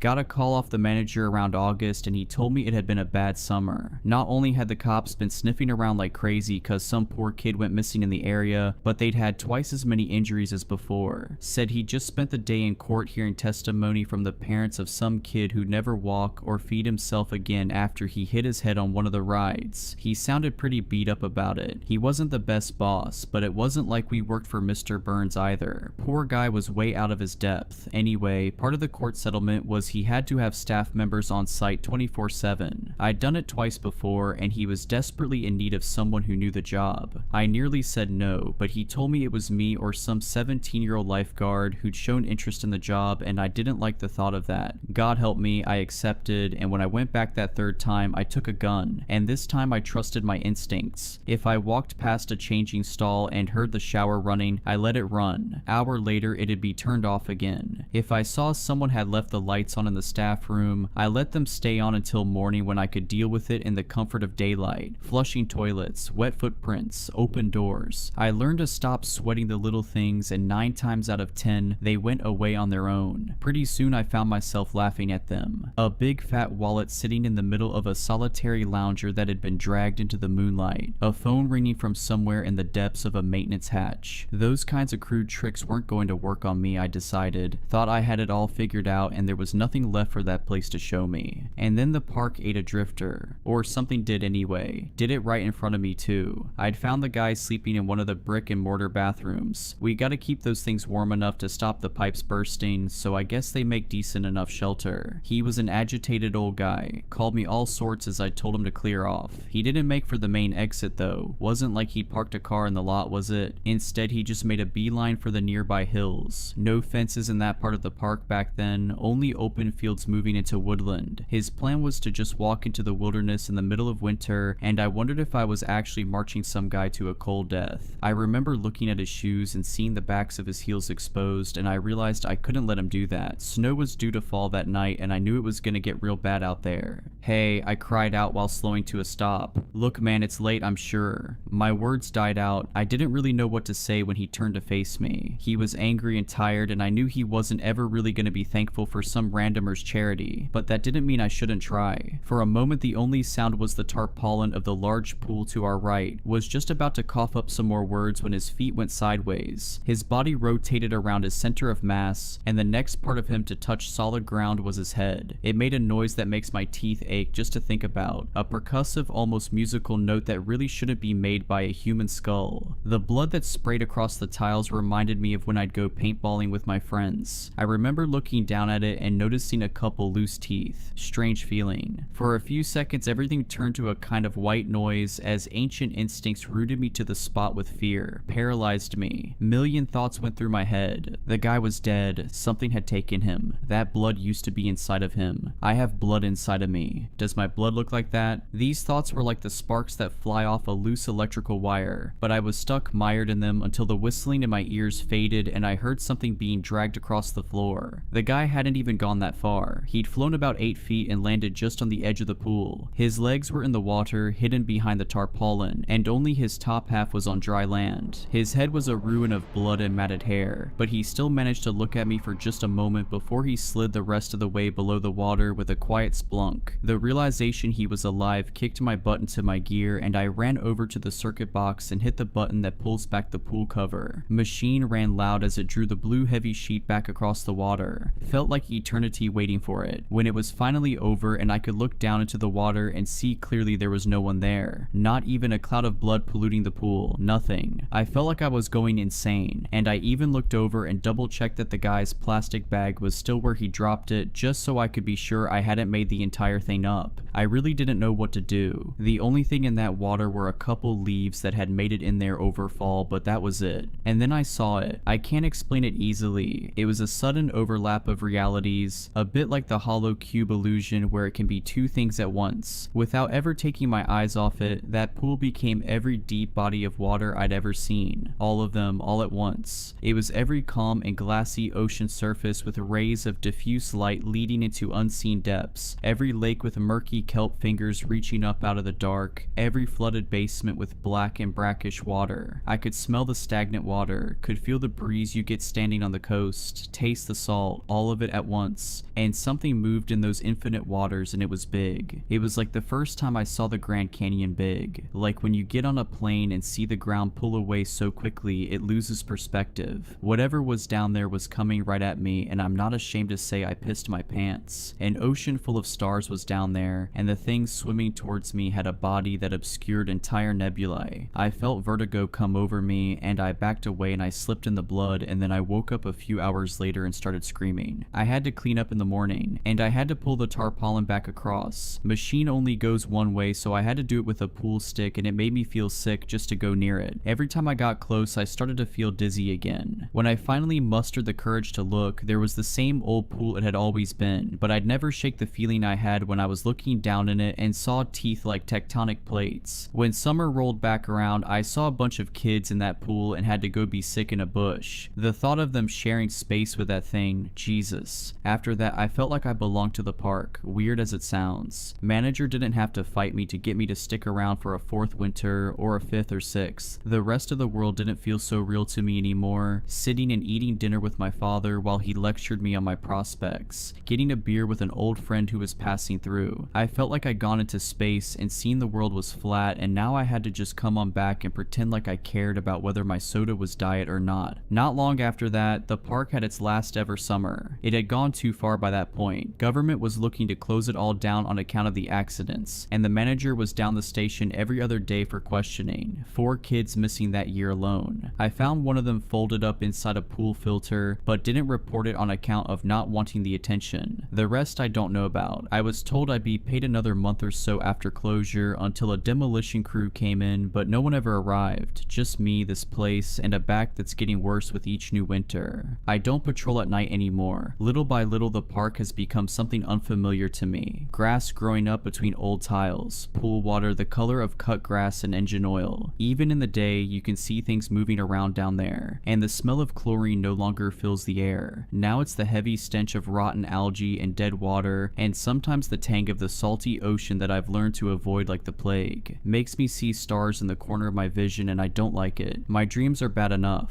Drowning in the dark, something huge bearing down on me. I've woken up more than a few times and vomited up salt water. I can't bring myself to think what any of it means because I just don't want to know. Last time I went in the park after dark, I had a close call. Worst of my life. I've been thinking about leaving ever since, but I worry there's not much else out there for me at this stage. That, and I kind of feel guilty I didn't save all those kids with the cameras. Urban explorers they call themselves, and I say kids, but really they were college students who record videos for something called TikTok. Anyway, they came prepared, scouted the park, even scouted me, working out my routine and where my trailer is so they could avoid my general line of sight. I had no clue they'd watched me for a whole day. Once they figured I was passed out or asleep, they drove their van as close to the fence they could find, climbed the top and hopped on over. For about an hour, they got what they wanted. I've watched the footage 100 times. Broken down toilets covered in graffiti, smashed windows and broken glass covering the floor, old pools full of ancient water covered in thick brackish scum. You can hear the glee in their voices. That kind of urban decay was their bread and butter, and they were good at it too. They stayed quiet, didn't shout or break anything. They just filmed. Wasn't until they decided to try rowing out to the castle that things took a turn. I came too late. What got me out of bed was a scream, maybe a few of them. It was blurry and I came to around 3 a.m. and still a little tipsy, my head foaming at the edges with a half-remembered dream of a hollow world filled with water. As soon as I saw the van, I realized someone had gotten inside the park, and I hadn't just been dreaming the sounds of splashing water and panicked. But by the time I went in there myself, the place was silent. I really didn't want to search it at night. I hadn't gone in there after dark for a few years and things had only gotten worse. Set something off inside me. A kind of spiritual Geiger counter is how I think of it. An intense primordial warning system that made the shadows around me look almost infinitely deep. More than that, I guess it felt alien. Sounds stupid, but it really did feel like I wasn't on the same planet anymore. I don't know. That part might just be all in my head, but that's how it felt that night. I'd pushed myself just about as far as I was willing to go when I heard it. A rhythmic, hollow knocking. It was coming from one of the largest pools in the park. A shallow, kid-friendly one we called the castle because it had a giant jungle gym in the center. A kind of spaghetti mess of platforms and climbing bars and slides that the kids loved. I followed the sound and saw a pile of rucksacks and even a large camera on the very edge of the pool, and there, just a couple meters away, was a rowboat. The idiots had brought it with them. Probably thought they were being smart by avoiding the water below. At least they tied it off so it was easy for me to pull back in. I gave it a cursory inspection, shivering at the mere thought of floating across that that nightmare water in something so flimsy and was ready to leave it until the morning when I heard a quiet splashing. Something had climbed out the water and my heart dropped as I instinctively flicked the torchlight towards the sound of dripping water and saw a thin shivering shape climb onto the lowest steps of the castle. It looked gray and sickly, and then it started whimpering and I realized I was looking at a girl, college aged, with stringy hair and an outfit that might have been colorful before she'd gone in the water, but now it was just the color of ash and moss. At a glance, she almost didn't look human anymore. She looked more like a starving animal, shell-shocked and shaking. I shouted out to her, but it was as if she couldn't hear me. She dragged herself up onto a dry platform and curled up in a ball in the far corner, knees pulled to her chest and wide eyes locked into a 1,000-yard stare. And something was in that water. It came close to the surface, displacing small branches and causing the thick pond scum to bulge but never break. From the looks of things, it was circling the castle, and in some parts where the algae wasn't so thick, I got the faintest glimpse of colorless scales the size of my hand and a thick muscular trunk. Sometimes it seemed to bump up against the castle, like it knew the girl was nearby, but it didn't know how to get to her. The whole thing shook and she'd whimper extra loud, but she still didn't show any signs of becoming lucid. I'd be lying if I said I didn't think about leaving her until morning. She was unresponsive and looked like she was just gonna stay in the same place. Wouldn't it be better to just go get her when the sun was up, I thought, but that was a pretty screwed up thing to think. She wasn't safe there. I wasn't safe just standing in sight of the water, and she was on some old piece of plastic held together with rusting bolts. What if it collapsed? What if something came out of the water? God knows it could happen. Something had touched my tent all those years ago. Who's to say it wouldn't walk on out to take her? At some point I made the decision. Don't know exactly what did it, but I think it was the sound she was making, that, and the knowledge she'd been in there. God knows what she'd seen. I had to have sympathy. She needed help and I was the only one around who could give it. So once something deep inside me clicked, I knew I had to move quickly before the fear started to screw with my head. I grabbed the rope and began to pull the boat towards me. I wasn't sure what would happen. Half expected something to breach the water like a hungry shark and swallow the boat whole, but instead whatever was circling the castle just slunk into the depths and stayed out of sight. Somehow that was even worse, and I found myself scanning the water obsessively as I worked up the courage to get into the boat. I tried to keep the momentum though. I didn't let myself start thinking or doubting myself.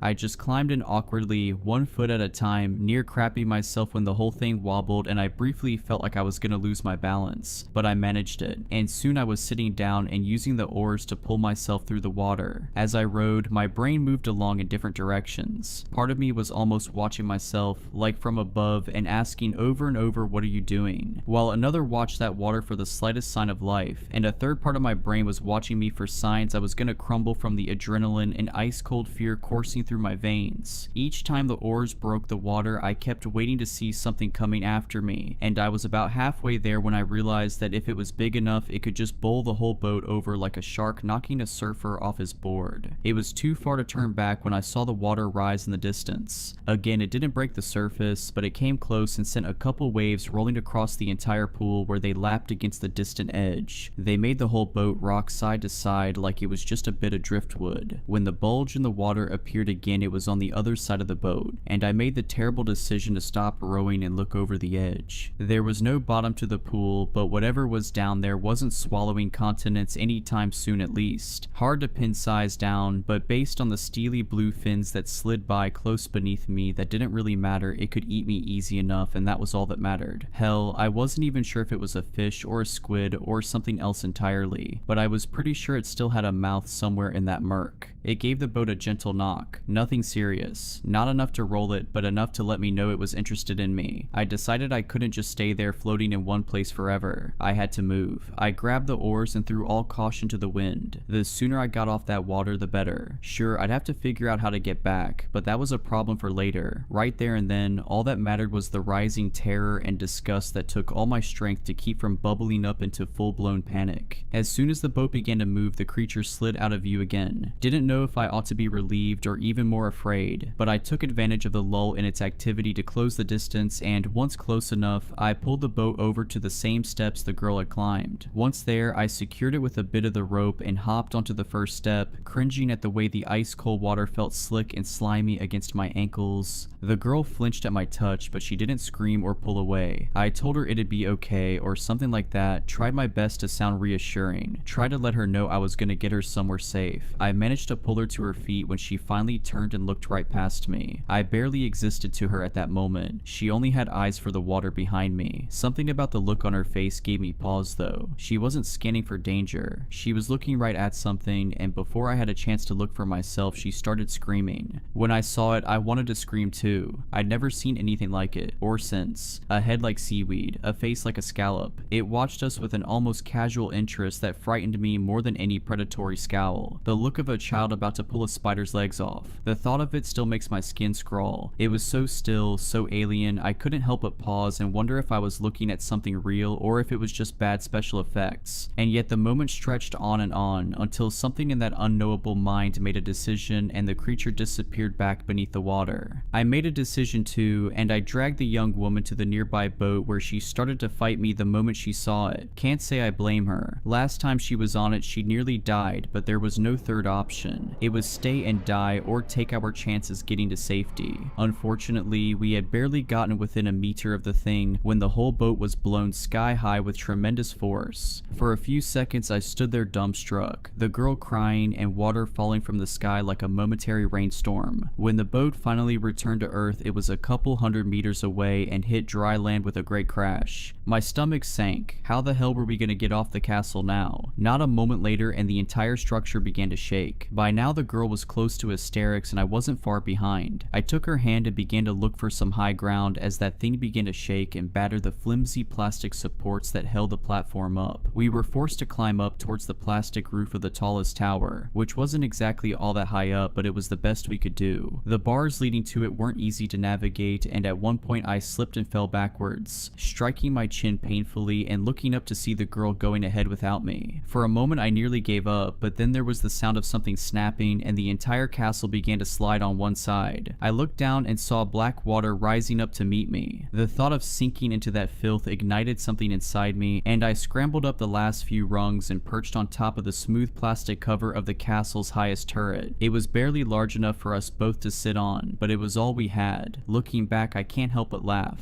I make it sound like a great tower, but it was barely 12 feet off the ground. As soon as I was up there looking down, water quickly bubbling towards us, I realized just how badly we were screwed. We delayed our inevitable death by mere seconds at most. By the time the bright red piece of plastic we clung to hit the water, the castle had broken apart so all its little pieces went floating in different directions. Ours was the last to go in, and it went down beneath our collective weight until the water reached our waists. And then it came back up, buoyant and hollow. It was no boat, but it came close. Paddle, I cried at the girl and she did, and we pulled ourselves through the water to the nearest edge. Pretty soon the makeshift raft bumped up against the tiled wall and we were dragging ourselves up onto dry land where she rolled onto her back. I continued to crawl for another few meters until I felt like I was far away enough from the water. Only once I felt safe, I let myself collapse and lay crying and laughing for what felt like hours. But the girl only cried. At first a whimper, then a sob, and then a howl. A painful gut-wrenching scream that made my own joy wilt until I could do nothing except listen to the raw grief in her voice. When I sat up to see if she was okay, she was sitting upright and staring at the thing that was rising out of the water. Again, no malice. Not really, at least I don't think so. It'd be like looking for a recognizable expression on an oyster. But it did watch us calmly as it ate what I can only assume was one of her friends. A man, I think. Hard to remember details. He didn't cry, but he did look at us for help that we couldn't give. I'm not sure I could even tell you how it ate him,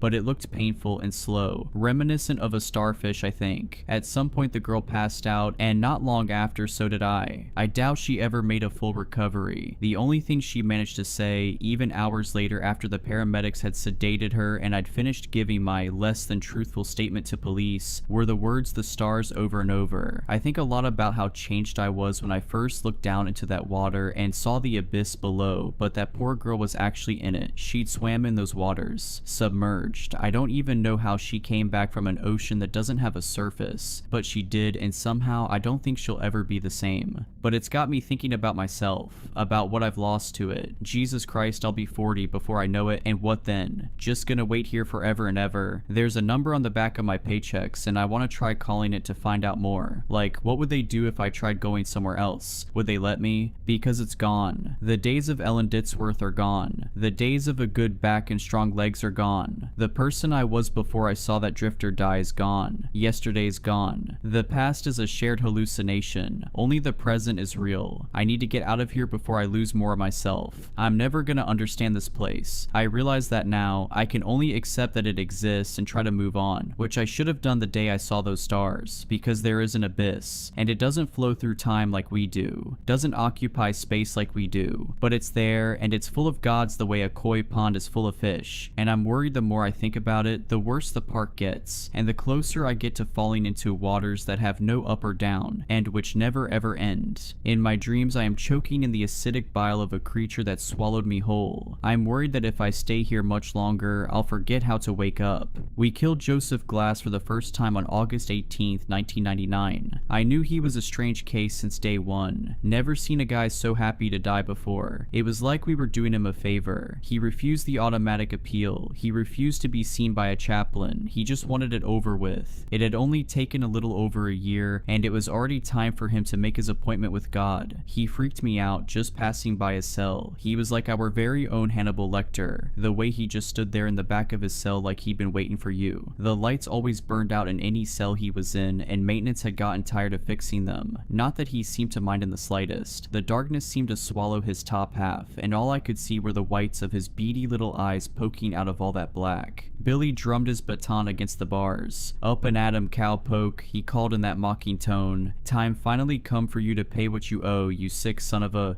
Billy. Warden Taft silenced him with a word. "If you can't act like a professional, you're going to have to sit this one out." Billy paused and licked his chapped lips. "Naw," he muttered, "this a show I can't miss." Glass seemed to tick Billy off more than any prisoner before him. He liked him to at least pretend to feel sorry for what they've done, or act scared of what's coming to him. This one didn't even have the common decency to shed a tear. He was as stone-faced as a statue, even while being marched to the chair. Billy liked to joke sometimes that we ought to take the guy out back with some car batteries and really put the fear of God into him, get him to cut out that stoic act. I think he was only half joking. After what this guy did to those girls, well, Billy has a daughter, so I guess it struck a chord. We all watched him fry, the warden, his closest men, the thin-faced man representing the commissioner of corrections, the prison physician, the families of those poor girls. It couldn't have gone more by the book. Only oddity I'd noticed at the time was that the stench of death never quite left the clothes I'd worn that day. And then the next morning, we came into work to see the whites of those beady little eyes staring at us from the darkness again. "Good morning, sirs," he said, just as he did every morning in that airy, hoarse little voice. I'll admit it, I dropped everything I was carrying, stumbled back, stammered like a confused child. Hell, I almost screamed. You're supposed to be..."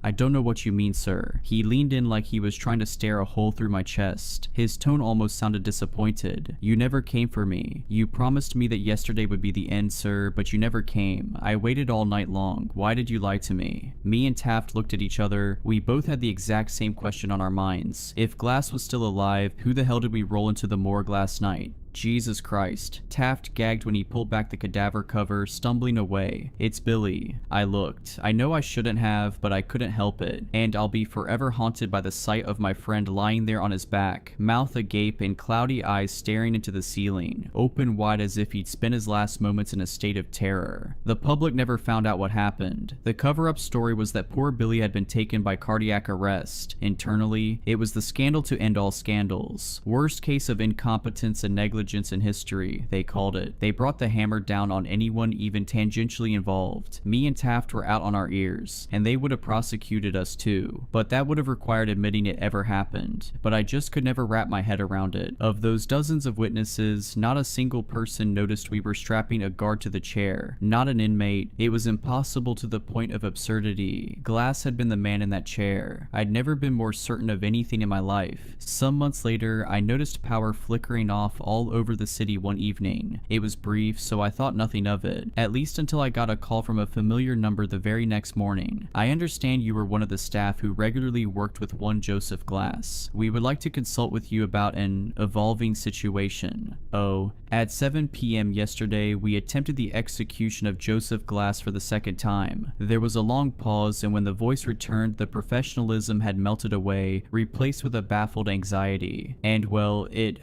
didn't work. I blinked. It didn't what? There came a long sigh. Perhaps it'd be best if you saw for yourself. And just like that, me and Taft had our jobs back. Officially, Joseph Glass had been successfully executed on August 18th, 1999. Unofficially, they tried again 6 months later, just to tie up loose ends. This time, he hadn't even had the courtesy to pretend to die. He just sat there on the chair, motionless and unaffected, while the CO who'd flipped the switch suddenly seized up and began to convulse, screaming and gnashing and wailing as electricity seared him beneath his skin, clawing at his chest until his eyes popped in his skull and rolled down his face like melted candle wax. All around him, lights flickering, machines bursting from pressure, electrical panels vomiting arcs of static. It was a mess. The feds were crawling all over this case now from a department I've never heard of. Something about investigating preternatural activity. They told me Glass was refusing to speak with anybody but the COs who'd once cared for him. Being walked into that interrogation room almost made me feel like I, myself, was a convict being marched to his execution. Glass was staring at me when I walked in, like he'd been sat there motionless, waiting for me. I expected nothing less. I took a shuddering breath as I sat across from him. I'd sat across from serial killers and psychos before and showed no hint of fear. But how could I not now, sitting across from a man who can kill people without touching them? Glass, Officer Mendez. His tone betrayed no emotion. I had thought you'd abandon me. I winced. Number no Glass, I'd just been temporarily relieved. It's good to see you again. Would you like a glass of water? I offered it to him. He didn't even look at it. His eyes just bored into mine, relentless. I'm here to ask you a few questions. Silence. Okay, Glass, I need to know how you killed Billy and Kramer. I didn't, he replied. It did. The thing standing behind you, I didn't bother to turn around. I had enough experience with prisoners trying to trick me into looking the other way while they pulled off some half-baked escape plan. Glass, please, let's take this seriously, I replied. I've always treated you with respect, haven't I? You've never had any problems with me. Actually, I do. I have a problem with all of you. Oh, you here all believe that death is a punishment. There was the first hint of emotion I'd ever heard in his voice. It's not, it's freedom, the only freedom. You promised me that gift. You promised me you'd let me die. You've given it to so many other prisoners while leaving me behind. With all of your machines and your science and your knowledge, surely you can find a way, if anyone. My throat felt suddenly dry. I had to take a sip of the water myself and hoped it would quell my burning nerves. We're trying our best, Glass, but you have to work with us. It may help if you told us what exactly is preventing us from executing you. He moved for the first time, leaning in so slow as to be almost imperceptible. It won't let me die. And that's when I felt a hand settle on my shoulder from behind. Everything stopped. My lungs stopped inflating. I swear, my heart stopped beating and my blood froze in place in my veins. And it all felt so cold. I could see the hand in the corner of my eyes, long and veiny and black. I could feel the breath on the back of my neck. I'd once mocked the way deers froze in headlights. Now I understood. I couldn't move. I couldn't blink. I couldn't think. I couldn't even take a single breath. Even as my lungs began to cry out for air and my vision blurred and my thoughts melded together. All I could see was Joseph's eyes staring into mine. Those infinite fathoms of darkness, that Stygian sea that swirled and stormed and thundered in the blackness of his iris, and the eyes of things waiting a million leagues below the waters. And I would have suffocated there, too terrified to even breathe, if those agents in black had not called off the interrogation then and come storming into the room. Later, they showed me the tapes from the security camera. There'd been nothing behind me, nothing placing its thin hand upon my shoulder, nothing at all. On May 7th, 2001, Glass was set to be executed for the third time, via hanging or so I heard, in some government black site somewhere far from prying eyes. While it was set to happen, me and Taft were sharing glasses of scotch in his office, nominally to celebrate, really because we were scared. Taft always struck me as young at heart despite his years, but this was the first time the warden had ever looked truly, properly old. He watched the yard below as he had a drink. Did I ever tell you why I chose this line of work Mark Mendez. I shook my head and he sighed. Back in '63, they found a woman's body in the back seat of a burnt-out car in some state park near my neighborhood. A prostitute. One of her Johns had chopped her up, burned all the evidence. And you know what got me, Mendez? Nobody cared. Nobody bothered to investigate. Who will notice one less hooker on the corner of 5th Avenue, right? It didn't sit right with me. The way I see it, Mendez, every life matters. Even the ones we try and cast aside. Everybody's got people who love them and childhood memories and all that. Everybody deserves justice, no matter who they were. He set down his glass and looked me in the eyes. So I joined the force, got the case reopened, found the guy, and I watched him fry, and I like to imagine she was there watching too as he burned. There was a tense moment, and then a chuckle. Of course, after that bullet to the hip in '71, I couldn't walk the beat anymore, but I've been just as happy here. Watching justice be served, it makes me feel like there's some kind of karmic order to the world. Good deeds and bad deeds get repaid in kind. It was clear there was something lurking beneath his words, some unspoken thesis. Eventually, with old, wrinkled, tired eyes, he said it. I've thought about it, and if Glass doesn't die tonight, I'm finally going to retire, Mendez, he confessed. After what he did to those girls, what kind of order can there be in a world where a monster like that is just beyond justice?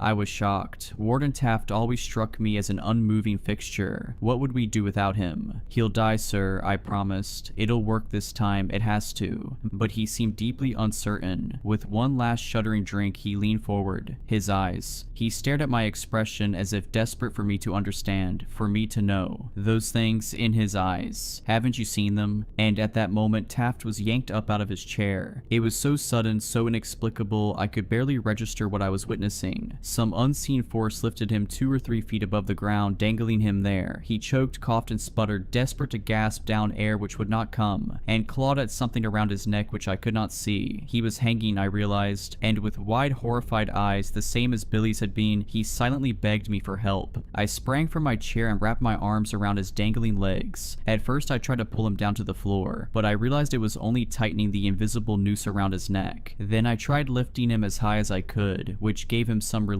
but not much. Tears rolled down his face as it swelled and turned blue, and even though I could not see the noose, I could see the bruised purple skin where it had squeezed around his neck. All the while I screamed myself hoarse. Help, somebody please, Jesus Christ, we need help in here. But nobody came, and all of a sudden some unseen force seemed to sweep my feet out from under me. I dropped like a bag of bricks, but I was so startled I maintained my grip around the warden's legs. I fell and yanked him down with me, and his body suddenly jolted with a sickening crack. It took me a while to manage the courage to look up at him. His neck had been stretched far too long, and his head was bent to the side at almost a 90-degree angle, eyes wide, round and bloated tongue hanging from dry lips. And then whatever force had suspended him disappeared, and his body fell upon me while I screamed and screamed. I came bursting from his office to find my coworkers casually chatting and working just outside. Somehow, despite all my screaming and begging while Taft was dying, none of them had heard a thing. I took a page from Taft. I wanted out. We were dealing with something unholy here, something whose tendrils could reach any distance, and my life, who knows, maybe even my soul, was at hazard. But the agents in the sharp suits made one thing clear. If I refused to cooperate, well, I would make the perfect scapegoat for the murder of Warden Taft. I was marched into the interrogation room to find a Joseph Glass that had abandoned all pretense of humanity. His eyes had darkened to a pure black, or perhaps he had no eyes at all, only windows into some place of outer darkness. I was shaking like a leaf as I sat in front of him, feeling more like a prisoner than he was. Mr. Glass. No reply. I shuddered, trying to focus on my little piece of paper to distract myself from the blackness of his eyes. I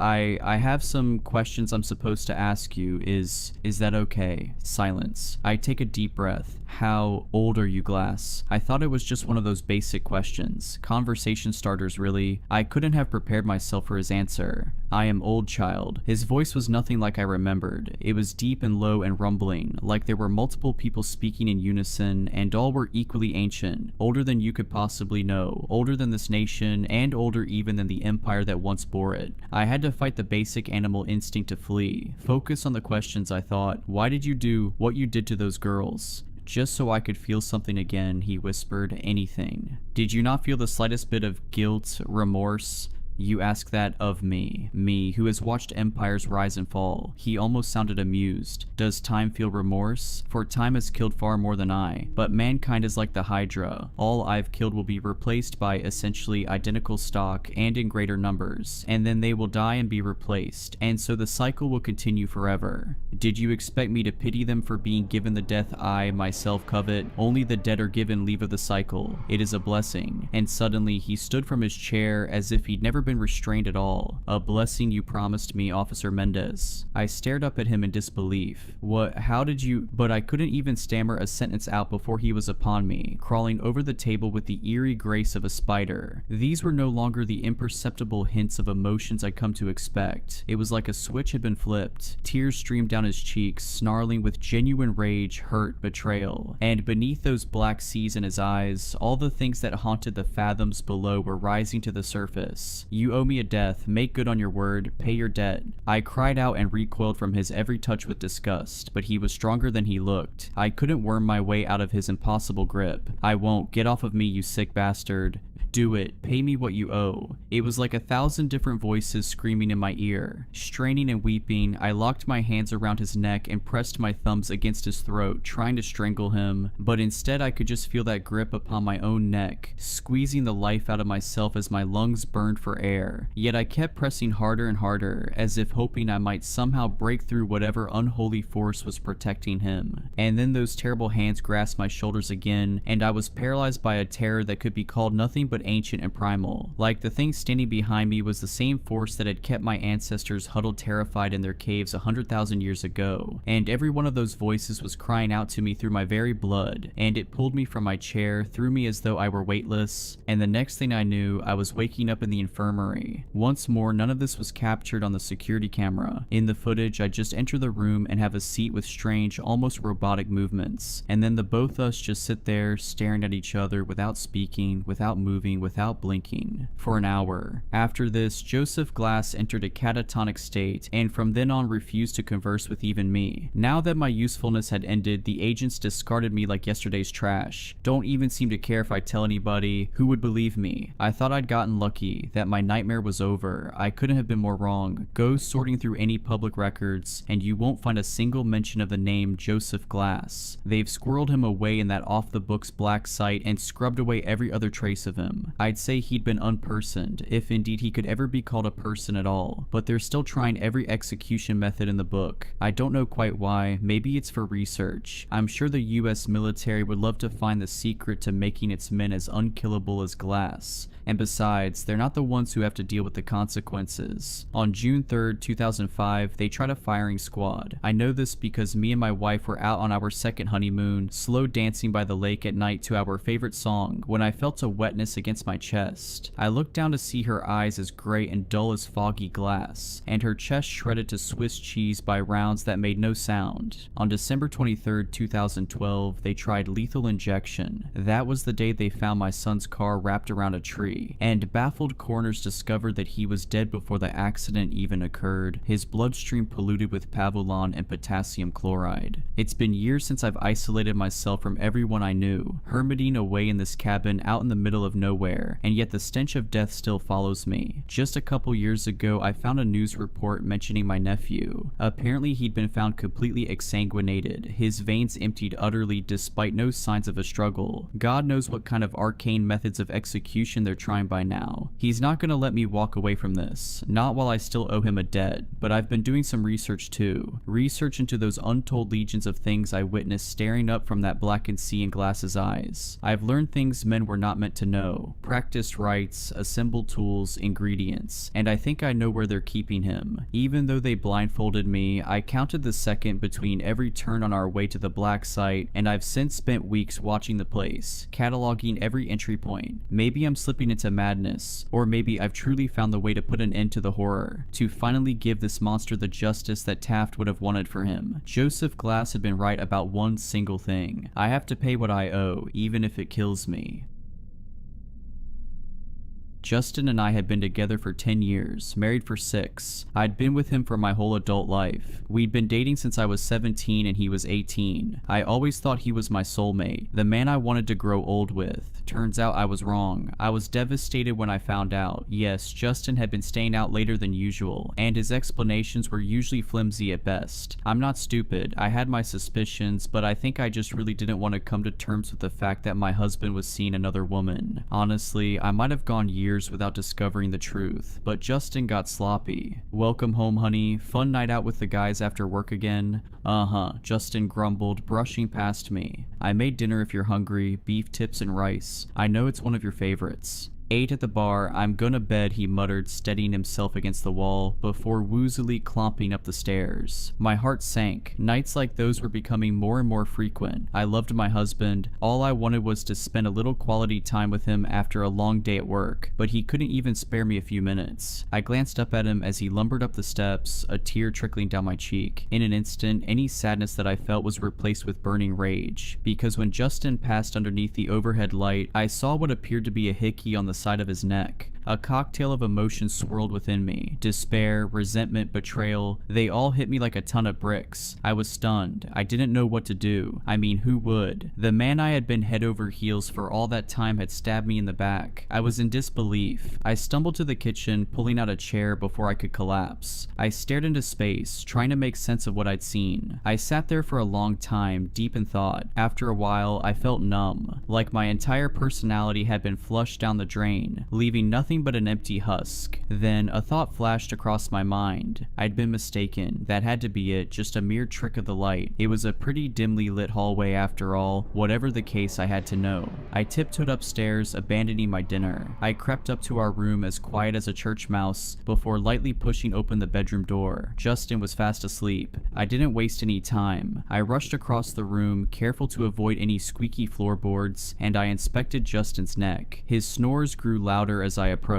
He always was a heavy sleeper. I cursed when I got a closer look. Justin was sleeping on his side, and I was not going to try to roll him over. I glanced around, searching for anything that might provide concrete evidence. My eyes fell to the bedside table. Bingo. I snatched Justin's phone from his charger. I held my breath as I pressed his meaty thumb onto the screen to unlock it. I grinned, feeling a rush of exhilaration as I achieved my goal. What, huh? I froze. Justin groggily opened his eyes a sliver as my hand hovered over him. My blood turned to ice, and I prayed with all my might that my husband would just go back to sleep. To my immense shock, my prayers were answered. Justin mumbled incoherently under his breath before grabbing a fistful of covers and nodding off. I'd escaped by the skin of my teeth. I had to be more careful. The first thing I did was check Justin's texts. I immediately saw a woman's name I didn't recognize. My heart shattered when I read the messages. Hey baby, last night was incredible. See you again after work today. You're right, I wish you never had to leave. What about that wife of yours though? Won't she get suspicious? Her, not a chance. Even if she does find out, she won't leave. I could murder a baby in front of her and she'd still think I was a saint. A deep-seated rage bubbled within me. Did Justin really think that little of me? He clearly saw me as nothing more than a spineless, codependent pushover. Well, I'd show him. I screenshotted the evidence, scrolling through dozens of nude photos that I hadn't taken, and sent everything to my number. I deleted any proof of my snooping, then replaced Justin's phone on the charger. I stormed out of the room, grabbing my keys as I went. I made it halfway across the living room when the realization hit me. I had nowhere to go. All my family lived 7 hours away, it was too late to book a decent hotel, and I really didn't want to drag any of my friends into my drama. Not yet, at least. That left me with one option. I had to sleep on the couch. I plopped down onto the sofa and sighed. I didn't want to have to confront it, but I knew what I had to do. In the morning, I was going to find a lawyer and start the divorce process. The thought alone was enough to break me. No matter how hard I tried, I couldn't hold back my tears any longer. I cried like a baby, silently sobbing into a scratchy pillow for what must have been hours. My eyes were puffy by the time I was done. I couldn't fathom falling asleep in a state like that, but I must have at some point, because the next thing I remember, sunlight was flooding through the blinds. Morning, babe. How'd you... The rest of the sentence caught in my throat. That was right. Justin and I were about to be over. over. I grabbed my phone from the coffee table, tears stinging at the corners of my vision. I opened up the text I'd sent myself as proof that the past 12 hours hadn't been some twisted nightmare. But the messages were gone. My eyes grew wide as I stared at the screen. That couldn't be right. They'd been there clear as day the night before. Something wasn't adding up. I suddenly paused, bolting upright. Was that breakfast? The tantalizing aroma of eggs and bacon wafted around the corner from the kitchen. My brows furrowed. Justin never cooked. My breathing was shallow as I tentatively shuffled toward the kitchen. Curiosity gnawed at me like a piranha. I apprehensively peeked around the corner, unsure of what I would find. To my shock, there was my husband, humming a little tune while flipping pancakes. I rubbed my eyes. Was I seeing things? Surely I was delusional from lack of sleep. That had to have been it. Then Justin turned, his icy blue eyes locking onto mine. "Morning, princess. I hope you're hungry. I saw you sleeping on the couch, and I thought you might not be feeling well, so I decided to make you a hot meal to help you get better." My heart skipped a beat. Was this really my husband? It looked like him, sounded like him too. Still, I was weary. Yeah, just feeling a little under the weather is all. Are you feeling okay? You're acting different. Never been better. Honestly, I think I've really turned a new leaf, he said, placing a steaming plate before me. The old Justin is kaput. From now on, I swear, I'm going to be the best husband I can be. Our gazes connected, and I searched his expression for answers. He seemed genuine. If this was an act, it was a good one. Thanks, babe. That really makes me happy to hear. Justin beamed at me, the warmth of his smile seeping into my heart. It had been years since he looked at me like that. Well, get used to it, because I'm keeping my word. I love you, Lydia. I wanted to be suspicious. I wanted to remain silent. I wanted to keep my guard up. But how could I? All I needed was love and attention, and I was finally getting it. For the first time in a long time, it felt like my husband actually cared. "I love you too, Justin," I muttered before digging into my meal. A big part of me was still leery of my husband. His timing was pretty convenient after all, but even with all my doubts, Justin was seemingly sticking to his promise. He took me out on dates, paid to get my nails done, bought me flowers. He even started shouldering most of the housework. Needless to say, I was impressed. If he would have kept that up, I might have never suspected a thing. But one night he slipped up. We were cuddled up on the couch, watching The Truman Show, when I asked. Now, I wish I would have kept my mouth shut. "Hey, babe." "Yes, my love," Justin asked, his eyes still glued to the screen. "If someone close to you was an imposter, like a perfect replica except for a few tiny changes, do you think you'd notice?" Justin tensed up, his eyes wide as he slowly turned to face me. A blank stare had overtaken his expression. A chill rippled through my body when he looked at me like that. He was beginning to frighten me. "I suppose so. Why do you ask?" His voice was monotone, dripping with a tinge of urgency. I didn't know how to process his sudden shift in personality. "It's the premise of the movie we're watching." I watched as the colors seeped back into his face, and he loosened up, breathing a sigh of relief. I cocked a curious brow. Why was he acting so strange?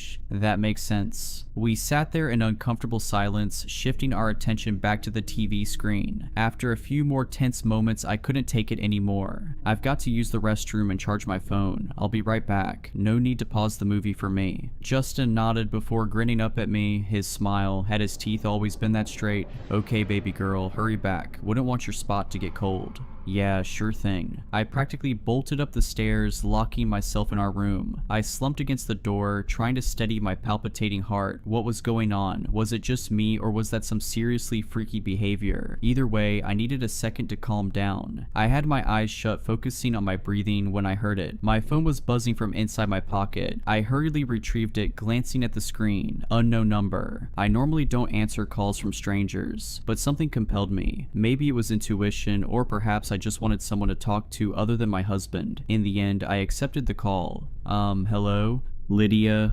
Atkins speaking. "Look, this is gonna sound crazy, but I need you to hear what I have to say." Okay. I suddenly jolted up from my spot on the floor and stared at the locked door separating me from the hallway. Loud knocks rattled it in its frame. Lydia, who are you speaking to?" Panic surged through me as I scrambled for an answer. It's my mom. Go back downstairs, I'll be there in a minute." "That was him, wasn't it?" the caller said. That was my husband, yes. Why do you ask? I whispered, putting as much distance between myself and the door as possible. Lydia, I need you to hear me out. Can you promise me that you will? The pounding on the opposite side of the room grew even louder. Lydia, don't listen to her. She's a liar. My stomach began to twist itself into knots. How did he know? I'm listening. I'll hear what you have to say. The woman on the other end of the line breathed an audible sigh of relief. Okay, my name is Adeline, and Justin and I have been seeing each other for about 9 months. That man in your house is not your husband. My blood turned to ice and I began to tremble. Number? That couldn't be true. In a shaky voice, I asked the question that will haunt me until I die. How do I know you're telling the truth? There was a long pause, the bangs outside my door reaching a nauseating crescendo. When Adeline answered, I knew without a shadow of a doubt that I was in serious danger. Lydia, for the past week, Justin has been living with me. Adeline, if that's not my husband, then who is it? I tried to be calm, to think rationally, but Adeline must have picked up on the fear in my tone. Look, I don't know, but try to get out of the house if you can. I'm going to send you my address, and I'll explain everything in person. I have to go, I'm sorry. The line went dead, all the while the hammering continued to escalate. Lydia, unlock this stupid door. I swear if I have to break this thing down, I will. Those words sent a chill down my spine. Justin had only raised his voice at me a handful of times in the decade that I'd known him, and none of them were as threatening as that. I stood there momentarily stunned, but a hard kick from the other side of the door was all I needed to spur me to move. I snatched my keys from the bedside table and raced to the window overlooking the front lawn. I hurriedly unlocked it and began to pull. Come on, you piece of crap. Open, I muttered, a massive surge of adrenaline aiding my efforts. With one final heave, the window gave way, and not a moment too soon. The door began to splinter and crack. A few more hearty blows and it was done for. I didn't have any time to waste. I punched out the screen, watching it tumble onto the shingles below. I took a deep breath before hoisting myself onto the roof. I had one leg out the window when it happened. Whoever or whatever was pretending to be my husband finally managed to get inside. My eyes grew wide as he charged toward me. Lydia, don't do this, I can explain. I didn't want to hear what he had to say. Maybe that was stupid of me. Maybe I should have stayed and talked things out. But in that moment, Adeline's words kept surfacing to the forefront of my mind. Now, I can only pray that I made the right choice. I pulled myself the remainder of the way out and slid down the roof, desperate to escape my pursuer. I yelped as I felt fingernails graze my arm. My heart jackhammered in my chest as I fell onto the grass. I scrambled to my feet, somehow unscathed aside from a few minor scratches, and bolted to my car. I flung open the door, threw myself inside, and jammed the keys into the ignition. Before I peeled out of the driveway, I briefly glanced up. Justin's lookalike was standing in the window, glowering at me. A devastating sense of dread consumed me as our eyes locked. That's what terrified me the most. His eyes. They were burning with rage, but something about them felt wrong. In fact, his entire face looked off, like he was trying to express an intense emotion, but he didn't quite know how. That instantly destroyed any qualms I had about leaving. I slammed the car into reverse and floored it. I briefly looked back as I sped away, and my stomach twisted itself into knots when I did. The window was empty. I was a wreck the whole way to Adeline's. An overwhelming flood of confusion, resentment, and fear swirled within me as the realization sank in. Justin really had cheated on me, and on top of that, he was leaving me for his mistress. It was all too much to process. I flew down the empty streets, tears trickling down my face. How did this happen? Why me? Why couldn't I have normal marital problems like leaving the milk out or arguing over whose turn it was to do the dishes? I didn't ask for any of this. It wasn't fair. Fortunately, I didn't have much time to think about it. Thanks to my erratic driving, I made it to Adeline's place, if you could even call it that, in 10 minutes flat. I quickly parked beside the curb and stepped out. I gazed in bewilderment at the rundown shack as I made my way to the door. The house was tiny compared to ours. Faded yellow paint peeled off the exterior, the shutters clung on for dear life, and empty beer bottles littered the front lawn. I'd be lying if I said it didn't give me a little glint of satisfaction. I took a deep breath as I approached the door. Was I really going through with this? How did I know that Adeline was even telling the truth? Maybe I shouldn't have come. Before I had a chance to mull over any of those thoughts, the door swung open. A young woman at least 5 years younger than me stood in the doorway. As much as it pains me to admit it, she was beautiful. Long blonde hair flowed down to her waist, and ocean blue eyes stared into mine. She was a stark contrast to me in every way. Lydia, come in, I smack. I slapped Adeline hard across the face, leaving an angry red imprint on her cheek. Sorry, knee-jerk reaction. She nodded, staring down at her feet. No, I deserve that. Come in, we've got a lot to talk about. I obliged, following her lead. The inside of the home wasn't much better than the outside. Empty takeout containers were strewn about the floor. The carpet was stained with God knows what, and the whole place smelled like cigarette smoke. It took everything in me not to throw up. Adeline rushed to the couch, brushing away some stale potato chips from one of the cushions. Sorry about the mess. You can have a seat if you want. One glance at that food-crusted sofa, and I instantly knew my answer. Thanks, but I think I'll stand. If you say so, Adeline shrugged, claiming the spot for herself. I guess I've got some explaining to do, huh? You sure do. Adeline again shifted her gaze to the floor before meeting my stare. Look, I'm really sorry about Justin. I'm not gonna sit here and try to make up some terrible excuse. I'm a terrible person. I folded my arms across my chest. You're not wrong. Is he here right now? You're at fault too, but Justin's the one I'm really pissed at.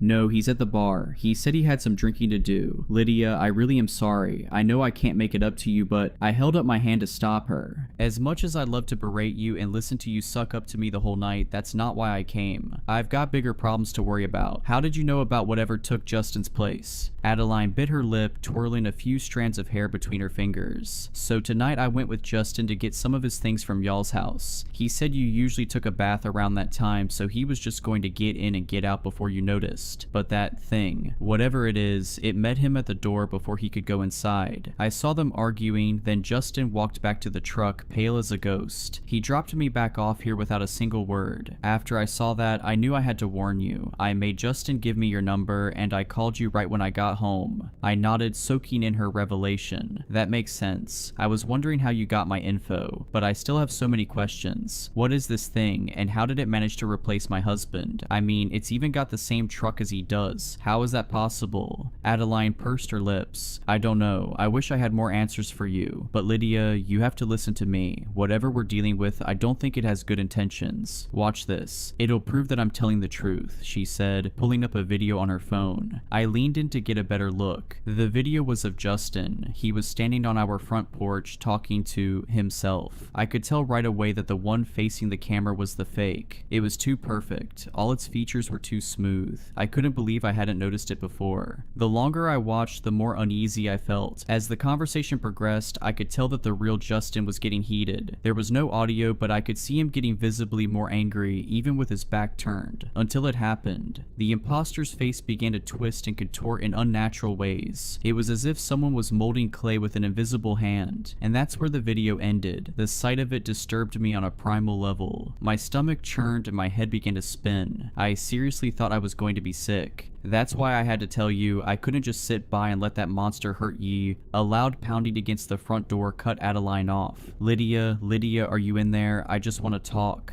Adeline and I shared a terrified glance. This couldn't be happening. How had he tracked me down? Follow me, I'll take you out the back. You parked on the street, right? Adeline whispered, leaping from the couch. Yeah, but how do I get around him? Won't he catch me if I make a break for it? Adeline met my gaze, a fiery determination gleaming in her eyes. I'll distract him, it's the least I can do. Good luck, she said, ushering me outside. The door clicked shut before I had a chance to thank her. I closed my eyes, took a deep breath, and without giving myself time to freak out, I raced to my car. I squeezed my keys with a vice grip as I ran, the world around me devolving into a blur of colors. I didn't even spare a glance at the front porch as I flew past. I was too focused on making it off that property alive. I was mere inches from the safety of my car. I was so close. But then I heard it. Lydia, why are you running? Come on, don't be like this. I fumbled with the keys and scrambled to hop into my car. Justin 2.0 sprinted toward me at an inhuman speed. Behind him, the door to the house was hanging wide open, and Adeline was nowhere to be found. I hurriedly turned my attention back to the steering wheel. I slammed on the gas, my tires squealing as I sped away. I glanced in the rearview mirror and my heart nearly stopped. The false Justin was standing beneath a street lamp. I don't know if it was my nerves or maybe the poor lighting, but I could have sworn that when I looked back, he was smiling, and for a moment I was sure that I saw blood dribbling down his chin. I hyperventilated, tears flooding down my cheeks as I sped away. Once I was satisfied with the amount of distance I put between myself and Justin's doppelganger, I rolled into a gas station and parked at one of the pumps. I felt so lost, so confused. What the hell had just happened? Why did this thing want to track me down so badly? And Adeline, what had he done to her? I wasn't sure I wanted the answer to that question. I took a deep breath, trying to steady my palpitating heart. It's going to be okay, just calm down and come up with a game plan. It'll all be over soon, I muttered, staring reassuringly at myself in the rearview mirror. I didn't truly believe that, but I had to do something. I couldn't afford to keep crying my eyes out and waiting there like a sitting duck. I needed a plan, so I did the only thing I could think to do. I hopped out of my car and prepaid for gas. My head was on a swivel as I inserted the nozzle of the tank. The gas station was desolate, save for an older gentleman smoking a cigarette by the front door. My foot tapped against the concrete as the fuel gauge slowly ticked up. My heart pounded like a jackhammer the entire time, just waiting to see that familiar red truck pulling in beside me. But it never did. I breathed a sigh of relief, placing the fuel pump back into its compartment. I glanced back at the man by the door for a split second before jumping back into the driver's seat. He was talking on the phone now, and was he grinning at me? I didn't want to wait to figure out what he was planning. I zipped down the road and onto the interstate. I didn't know where I was going, but I knew that I needed to get far away from my husband's look-alike. Once I was on the open road and all the fear had begun to dissipate, it hit me. Everything. The cheating, the lies, the betrayal, all of it. It all crashed down on me like a tidal wave. What hurt the most was the false sense of security I was lulled into. I had let myself believe that Justin had changed, that he turned a new leaf with no provocation whatsoever. The thought that all that time, none of the love I'd been given was even real. It shattered my heart all over again. I'm not ashamed to admit that I cried. I sobbed uncontrollably as I continued down sparsely populated roads. I didn't want to be on the run from some unknown entity. I wanted to go back home and take a nice warm bath, but I knew I couldn't do that. I had been driving for a little over 3.5 hours before I started to get low on fuel again. I pulled off on the nearest exit. By that point, the adrenaline had worn off and I was starting to get tired. I soon found myself at a rundown Motel 6 in the middle of nowhere, Egypt. The red and blue sign flickered as I pulled into the parking lot, a great indicator of the quality of the room I'd be staying in. I took a deep breath and looked at myself in the mirror. "Come on, Lydia, you can do this," I murmured, stepping out of the car. My eyes darted from left to right as I made my way to check in. My BMW looked so out of place beside all the rusted clunkers sprinkled throughout the lot. I picked up my pace, my heart rate spiking. A bell chimed as I opened the door to retrieve my key. A young man with black, greasy hair sat behind the counter, reading a Playboy magazine. He didn't even look up as I approached. Hi, can I get a room?" The boy lazily glanced up at me before releasing a sigh. "Sure, $50. I pursed my lips as I fished around in my wallet. $50 a night for this dump, what a ripoff. I slapped the cash onto the counter, thanking my lucky stars that I wouldn't have to risk getting my bank information stolen from their card reader. The boy, whose name tag read Steven, handed me the key for room number 12 before pocketing the cash. "Thanks," I said, shooting him a glare as I snatched the keys. He gave me a slight nod before returning to his magazine. I nearly sprinted to room 12. I hurriedly jammed the key into the lock before shoving the door open. Right as I was closing it, something caught my eye. Headlights. I kept the door cracked just enough to see. Silly, right? Surely I was just being paranoid. There was no way that it was him. Justin's truck cruised into the parking lot. It was unmistakable. The faded red paint, the dent on the driver's side door, the crack running down the entirety of the windshield. It was all there. I quietly locked myself in the room, my head spinning. How was this happening? I was so far from home. How had he found me again? The realization hit me like a ton of bricks. How stupid could I possibly be? The answer was so simple.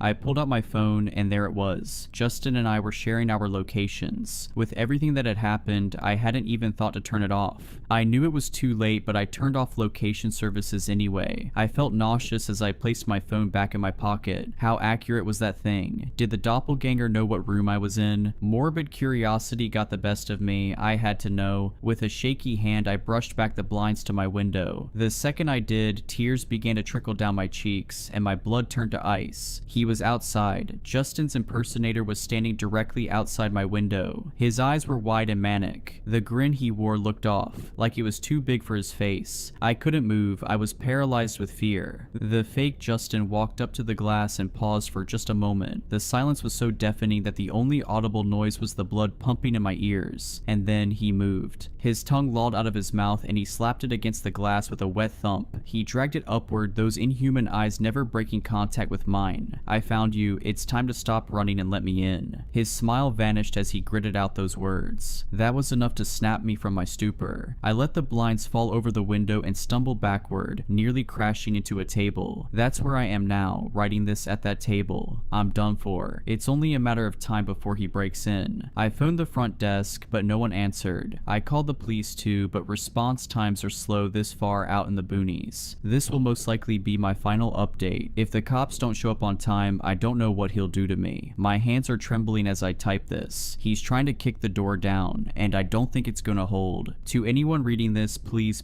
listen to me. If you notice a sudden change in a loved one's personality, don't brush it off, because it just might be this thing wearing their face.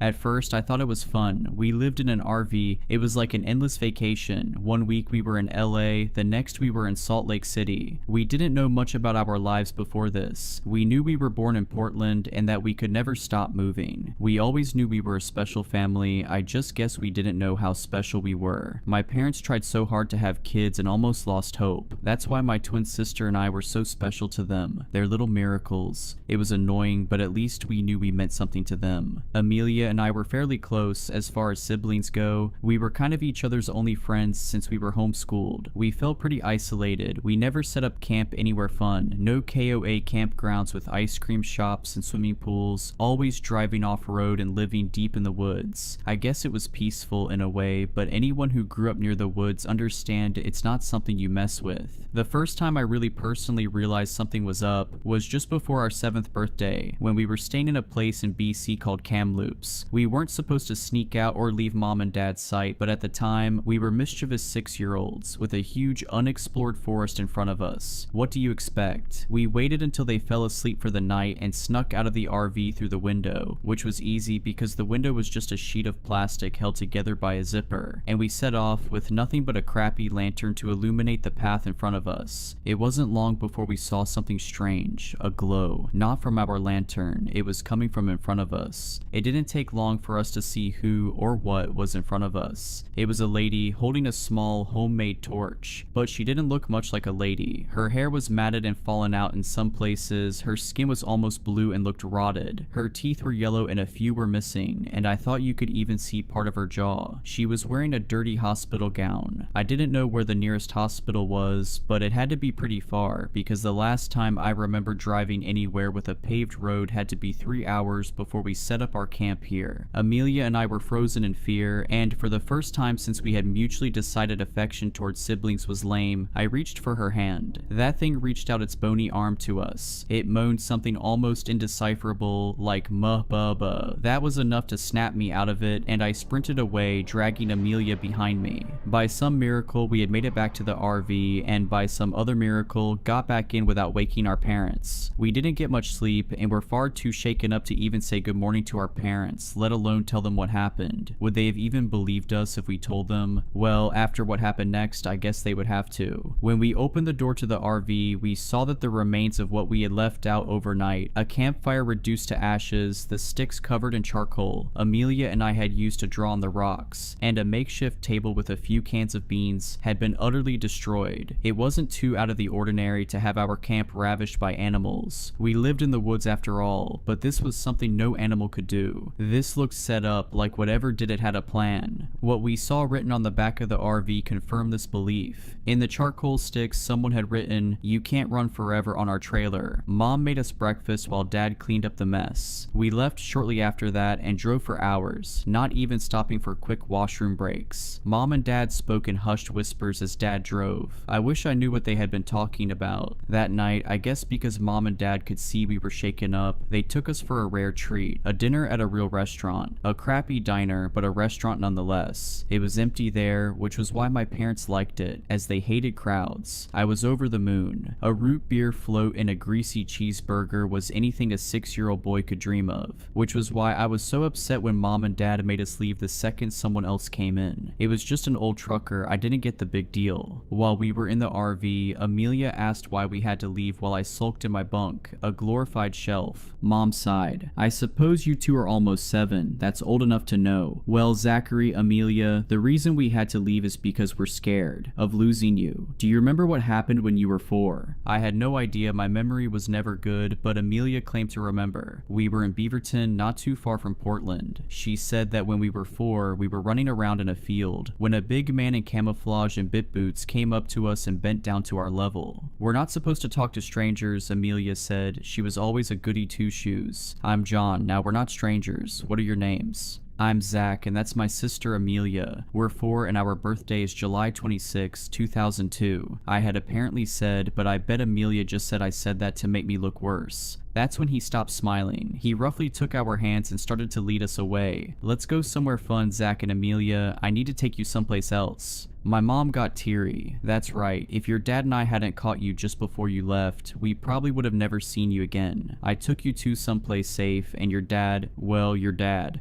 I shot that guy, in the leg, hope he had fun crawling back to his house, he said coldly. Amelia and I shot each other glances. Okay, Daddy, I'm going to go to sleep now, she said, climbing over me to get to her bunk. That night we stopped somewhere for the night. I forgot where, probably near the interior of BC or maybe Alberta. I looked out the little plastic window and I saw her. I saw that lady again. She was staring at me and Amelia in our bunk beds, reaching out for us with that same long, bony hand. I rolled over and tried to sleep, but couldn't, knowing she was there. Life continued on like that for a while. Anywhere we'd stop, she'd be there. Washington, there she was. Nevada, you bet yourself. Montana, better believe it. Amelia and I didn't really explore much anymore, partially because we were getting older and gradually showing less interest in that sort of thing, but partially because that experience in Kamloops traumatized us both. That didn't stop the lady from trying to get us. Sometimes we'd catch a glimpse of her on the highway as we drove by. Sometimes she'd appear right where the fire of our campsite stopped illuminating, so we could barely see her. On the rare occasion we went into public to get supplies or food, I could have sworn I caught a glimpse of her in the crowd. Whenever she was around, I always heard that cry of hers. After a while, she stopped scaring me. Well, as much. Everything finally made sense. The day before Amelia and I turned 14, Mom and Dad had left the RV and gave us two a rare couple hours of freedom as they gathered things for our birthday. We weren't parked ridiculously far from civilization, but I'd say a good hour's worth of walking. We weren't that scared. We had lived in the woods long enough to know as long as you didn't bother the forest, it wouldn't bother you, and the lady in the hospital gown was honestly more of an annoyance than anything else. I'd even go so far to say we had almost forgotten about her. I was reading and Amelia was rummaging around the RV for food. I was getting immersed in my book when Amelia shouted out, "Zach, come check this out." I rolled my eyes. What could it be? We had lived in this tiny RV for almost 14 years. I knew it like the back of my hand. There was absolutely no nook or cranny I didn't know about. Oh, I guess I was wrong. There, under the driver's seat cushion Amelia had pulled out, for some reason, was a box. It was small and a bit squished from all the years of my dad's butt sitting on it, but we could still tell what it was. Amelia excitedly reached to open it. Inside were papers. Forget about it, Amelia. It's probably just boring documents for work, I said, but the look of confusion to horror on my sister's face was enough to change my mind. They were documents, but not for work. Birth documents, for us. But the stated parents weren't ours. I was apparently Zachary Jr., but nobody in my family was named Zachary. I looked at the father's name, Zachary. The mother was someone named Emily. Maybe we were adopted, I suggested. Amelia reached in and pulled out another sheet of paper. She shook her head and held out the next one for me with a shaky hand. Infants missing from Portland Hospital. July 27th, 2002. Twins, Zachary Christopher Clark Jotter and Amelia Emily Clark. Ongoing search. Anyone with information is to report it to the police immediately. Clark, Christopher, those weren't our names. Our last name was Brown, and our parents certainly weren't Zachary and Emily. They were Ginny and Kevin. I had a feeling things were going to get worse. I was right, as Amelia pulled out the third and second to last paper. Portland mother of 2 murdered in hospital. Emily Clark, 27, had recently given birth to twins, now missing missing when she was smothered to death in her own hospital bed. Police drawing of suspects. We looked at the police drawing. It was obviously not a complete match, but they were basically the only other two faces we had seen our entire lives. Mom and Dad. CCTV footage shows the two suspects leaving the hospital through a back door with the two infants. Search is ongoing. If spotted, do not approach these individuals. Alert the authorities immediately. We were silent as Amelia shakily grabbed the last piece of paper. This was from 2006. We were 4. After an Oregon man allegedly spotted the missing kids and was attacked by the perpetrators, a glimpse of hope is seen in this 4-year-long cold case. Father and husband of the victims, Zachary Clark, shares this message. To my babies, I have no idea where you two are, but I will never let go of hope that one day I will see your beautiful faces again. You may not even know who I am, but that doesn't change anything. Until we meet again, Daddy loves you. We couldn't even say anything. What do you even say to that? We just stood in silence for a while. Then we heard a banging on the RV. We jumped and looked outside. It was the lady in the hospital gown, closer than ever. We could see her bluish gray skin. We could see her hazel eyes. They kind of looked like Amelia's. She moaned, reaching out for us again. I looked down to the newspaper clipping. It had a picture of the victim on it. I held it up to the window where she was staring at us. My baby, all this time. She had just wanted her babies. Amelia stepped out of the RV. I was scared at first, but this day couldn't get any crazier, so I followed. Mama, she asked, tears in her eyes. Bye, she said, reaching her bony hand out once again, but she didn't run. She let her touch her face as she gently rubbed her hand across her cheek. She did the same to me, but then pointed in the direction of the nearest town. Go, she said. Go? Why? Amelia asked. Dad, our mother croaked. Dad, Zachary Sr. Was he still alive after all this time? We have 2 hours until Mom and Dad. Amelia cut herself off. They get back. Let's go. Quick. Although we really didn't have any idea how to get to the town, we somehow knew. Like someone was guiding us. We busted into the sheriff's office, probably looking awful. First came the questioning, then the DNA testing, then they looked for our parents. Then they arrested my parents. Then the news stories and the interviews. Then we were flown out in a plane, my first plane ever, to Portland, to meet our dad. We were quite the story. They called my parents the wretches of the woods. They thought of them as evil witches who stole us and hid us deep in the woods. I guess they were right in a way. It was weird seeing them behind bars, serving life sentences, because after all, they raised us for nearly 14 years. But that's where they'll stay. No running, no hiding. There's nowhere to hide in a cell. He burst into tears when he saw us. We didn't. It was weird. He was my dad and all, but was he? I mean, I guess I met him when I was like a few hours old, but I just couldn't connect to him. It took a while, but we slowly got used to our new lives. In a house with a bed and our own rooms, not running from everything or living in the woods. It was peaceful, although most of the time I ended up sneaking into Amelia's room because after all this time I still couldn't be alone. One time I got a knock on our window. We both woke up and saw the lady in the hospital gown outside, but she looked happier, less rotten, like she was complete again. Mama, I asked, could she stay, and I could live with the family I craved. Like she read my mind, she shook her head. I have to go, my babies, she said, reaching her hand out to us through the window as she slowly disappeared into the night. We never saw her again after that, but we always knew she was watching us. But this time, we wouldn't run. I saw the job listing 2 weeks ago. Wanted, night guard at West Market in Redacted, Pennsylvania. 12 a.m. to 6 a.m. shift, $21 per hour. The whole thing struck me as odd right off the bat. What kind of grocery store needed a security guard while it was closed? Was the crime really that bad? But I needed the money, badly. And 2 days later, after a phone interview with a man named Clive, I showed up for my first shift. As soon as I pulled up, I sort of understood why they needed a night guard. The grocery store sat at the edge of a rundown strip mall. Large signs reading space for rent hung in the store windows, but judging by the dusty glass and flickering street lamps, no one had taken them up on the offer in years. I parked near the front door, and as I approached the building, I saw a woman hurrying away from the store. You must be Aaron, she said breathlessly, the night guard. That's me. Clive left you some instructions. I put them on the conveyor belt at register 1. She gave me a polite nod and then stepped around me, heading for the only other car in the parking lot. Oh, thanks. Be friendly. My inner voice scolded, she's your new co-worker. I turned around. Hey, what's your name? but she was already diving into the car. The door slammed, the car reeled out of the parking space, and then she was gone. So much for a new friend. I turned back towards the store. The parking lot was completely empty now, and the nearest streetlight was flickering with an odd, erratic rhythm. A cold wind swept in, whipping a crumpled paper bag across the parking lot. Well, here goes nothing. I stepped up to the store. The glass doors squeaked as they parted for me, and then I stepped inside. Despite its outward appearance, the store was actually pretty nice inside. Bright fluorescent lights shone from overhead. Jazzy music played from hidden speakers. I headed over to register one, where a folded piece of paper was waiting for me. I flipped it open and began to read. Dear Aaron, welcome to the West family. We sincerely hope you enjoy your first shift. To help you, we've compiled a list of rules that should make your shift as easy as our fresh baked apple pie. 1. As night guard, you are expected to patrol the store every half hour, making sure nothing is amiss. You may spend the rest of your time in the break room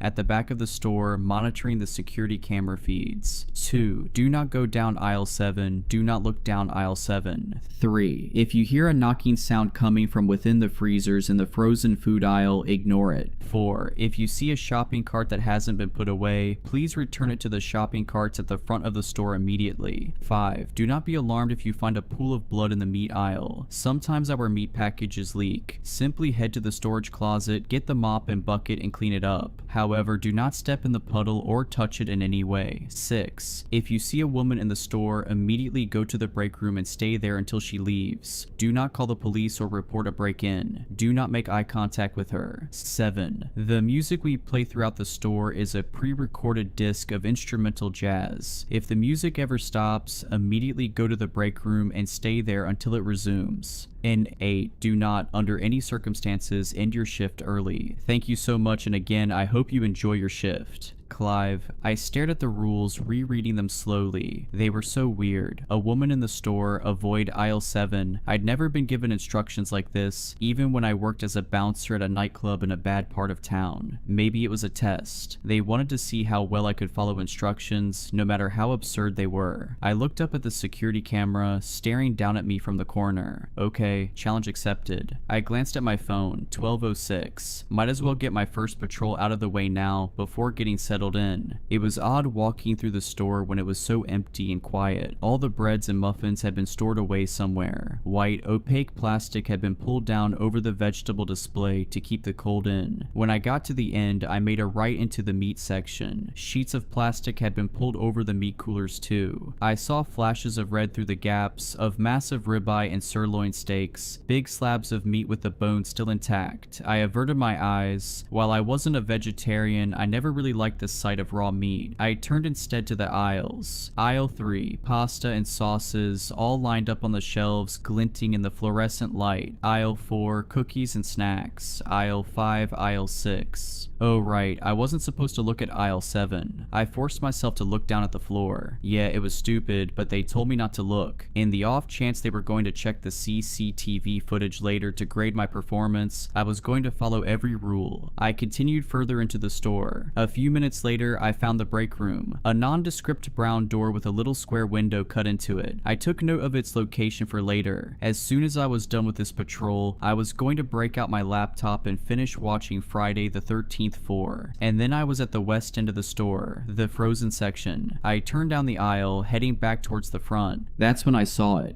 A shopping cart parked askew in the middle of the aisle. I huffed. Of all the rules, this was the one that annoyed me the most. I was hired to be a security guard, not a cleanup crew. Wasn't it the employee's job to put all the carts away at closing time? Sign. I began pushing it towards the front of the store. The wheels rolled smoothly underneath me. The jazz music played softly in my ears. I turned the corner and walked past the cash registers, heading towards the front door. That's when I heard it. A soft sound, barely audible over the jazz music. I stopped, straining my ears to listen. Several seconds of silence went by, and then I heard it again. It sounded like someone crying. The hairs on my neck stood on end. There's no one in here. The door's been locked the whole time. Unless a customer had accidentally stayed past closing time. Maybe that employee, the woman I'd run into in the parking lot, didn't notice them, and locked up before they could get out. Who's there? I called out. A wailing sob in response. My heart plummeted. It sounded like a woman, or possibly even a child. I'm coming, I called, breaking into a run. Where are you? They didn't reply, they just kept sobbing. I frantically continued in the direction of the sound, calling out to them, telling them everything would be okay. But then I stopped dead. The sound, it was coming from aisle 7. Do not go down aisle 7. Do not look down aisle 7. The rules have been very clear about that. I stopped just short of the aisle, next to an end cap display of mayonnaise, and carefully positioned myself so I was hidden. I'm going to help you, I called out. Can you tell me what happened? They finally spoke, but they didn't answer my question. Help me, the voice cried through more sobs. But please. I wanted to step into the aisle. My foot was already halfway off the floor, ready to run in there and comfort them. But something stopped me. A gut instinct, a little alarm bell going off in my head. Because out of all the aisles, what were the chances this person would be in aisle 7? And besides, they were safe. They were in an empty store with me. It's not like they were in a dark alleyway in the middle of the night. Come out of the aisle, I called, my voice shaking a little. Then I'll be able to help you. Please, the voice replied, help me. This is stupid. Clearly some person got stuck in here after closing time, and they're scared. Just go into the aisle and help them get home. But there was another part of my brain, the instinctual lizard brain part, and it was screaming at me to not move a muscle. Do you need me to call someone? I tried. Your parents or family, the police?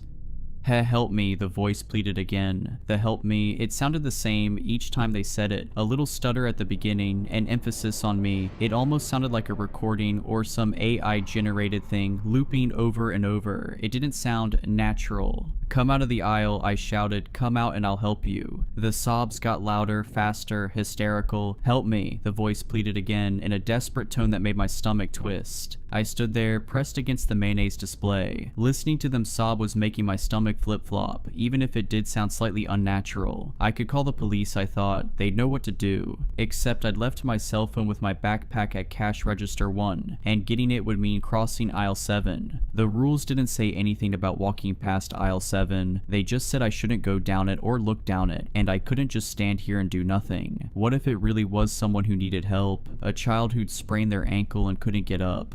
Don't worry, I'm getting my phone and calling the police, I called out. Then I took a deep breath and stepped across the threshold of aisle 7 towards register 1. As soon as I took a step, the crying stopped. Just like that, violent sobbing, and then, in an instant, nothing. Like a switch had flipped. Then the footsteps started. Loud, slapping footsteps of someone running down the aisle. Way too large to be a child. Coming straight at me. My heart dropped. It's a trap. They're coming for me and I'm probably gonna die here. But as soon as I made it across the aisle, the sound stopped. All I heard were the soft jazz tunes playing through the speakers overhead. I hightailed it to the break room, completely forgetting about the cart I was supposed to return. The break room was small and cramped. The little square window in the door had been blacked out with construction paper from the inside. The only source of light came from the computer screen on the desk, displaying the security camera feeds. I scrolled through the feeds. I quickly noticed that none of them offered coverage of aisle 7. It seemed like the cameras were intentionally placed to avoid that aisle. After searching the grainy black and white video for anything to miss, I leaned back in the chair and closed my eyes. When I finally opened them again, it was almost 12:30. Time for my next patrol. I didn't want to go. I felt safe here, locked up in this little room. But I also knew I wouldn't be safe if I didn't listen to the rules. I shuddered, imagining what would have happened to me if I'd gone down aisle 7. If I hadn't listened. I pulled myself out of the seat and headed for the door. The store was completely silent. No hysterical sobbing or pounding footsteps. I started my patrol near the back, walking up aisle 17. Cans of food glinted on the shelves as I passed, but when I glanced at them, I didn't see any labels I recognized. No chef ravioli or giant green men, just generically labeled cans of meat stew. In fact, all the aisle had was meat stew, the same cans over and over and over. I reached the end and turned right towards the front of the store, and that's when I realized that I had already broken one of the rules. The cart. I hadn't returned it. It wasn't where I'd left it. Instead of haphazardly parked near aisle 7, it sat next to one of the cash registers.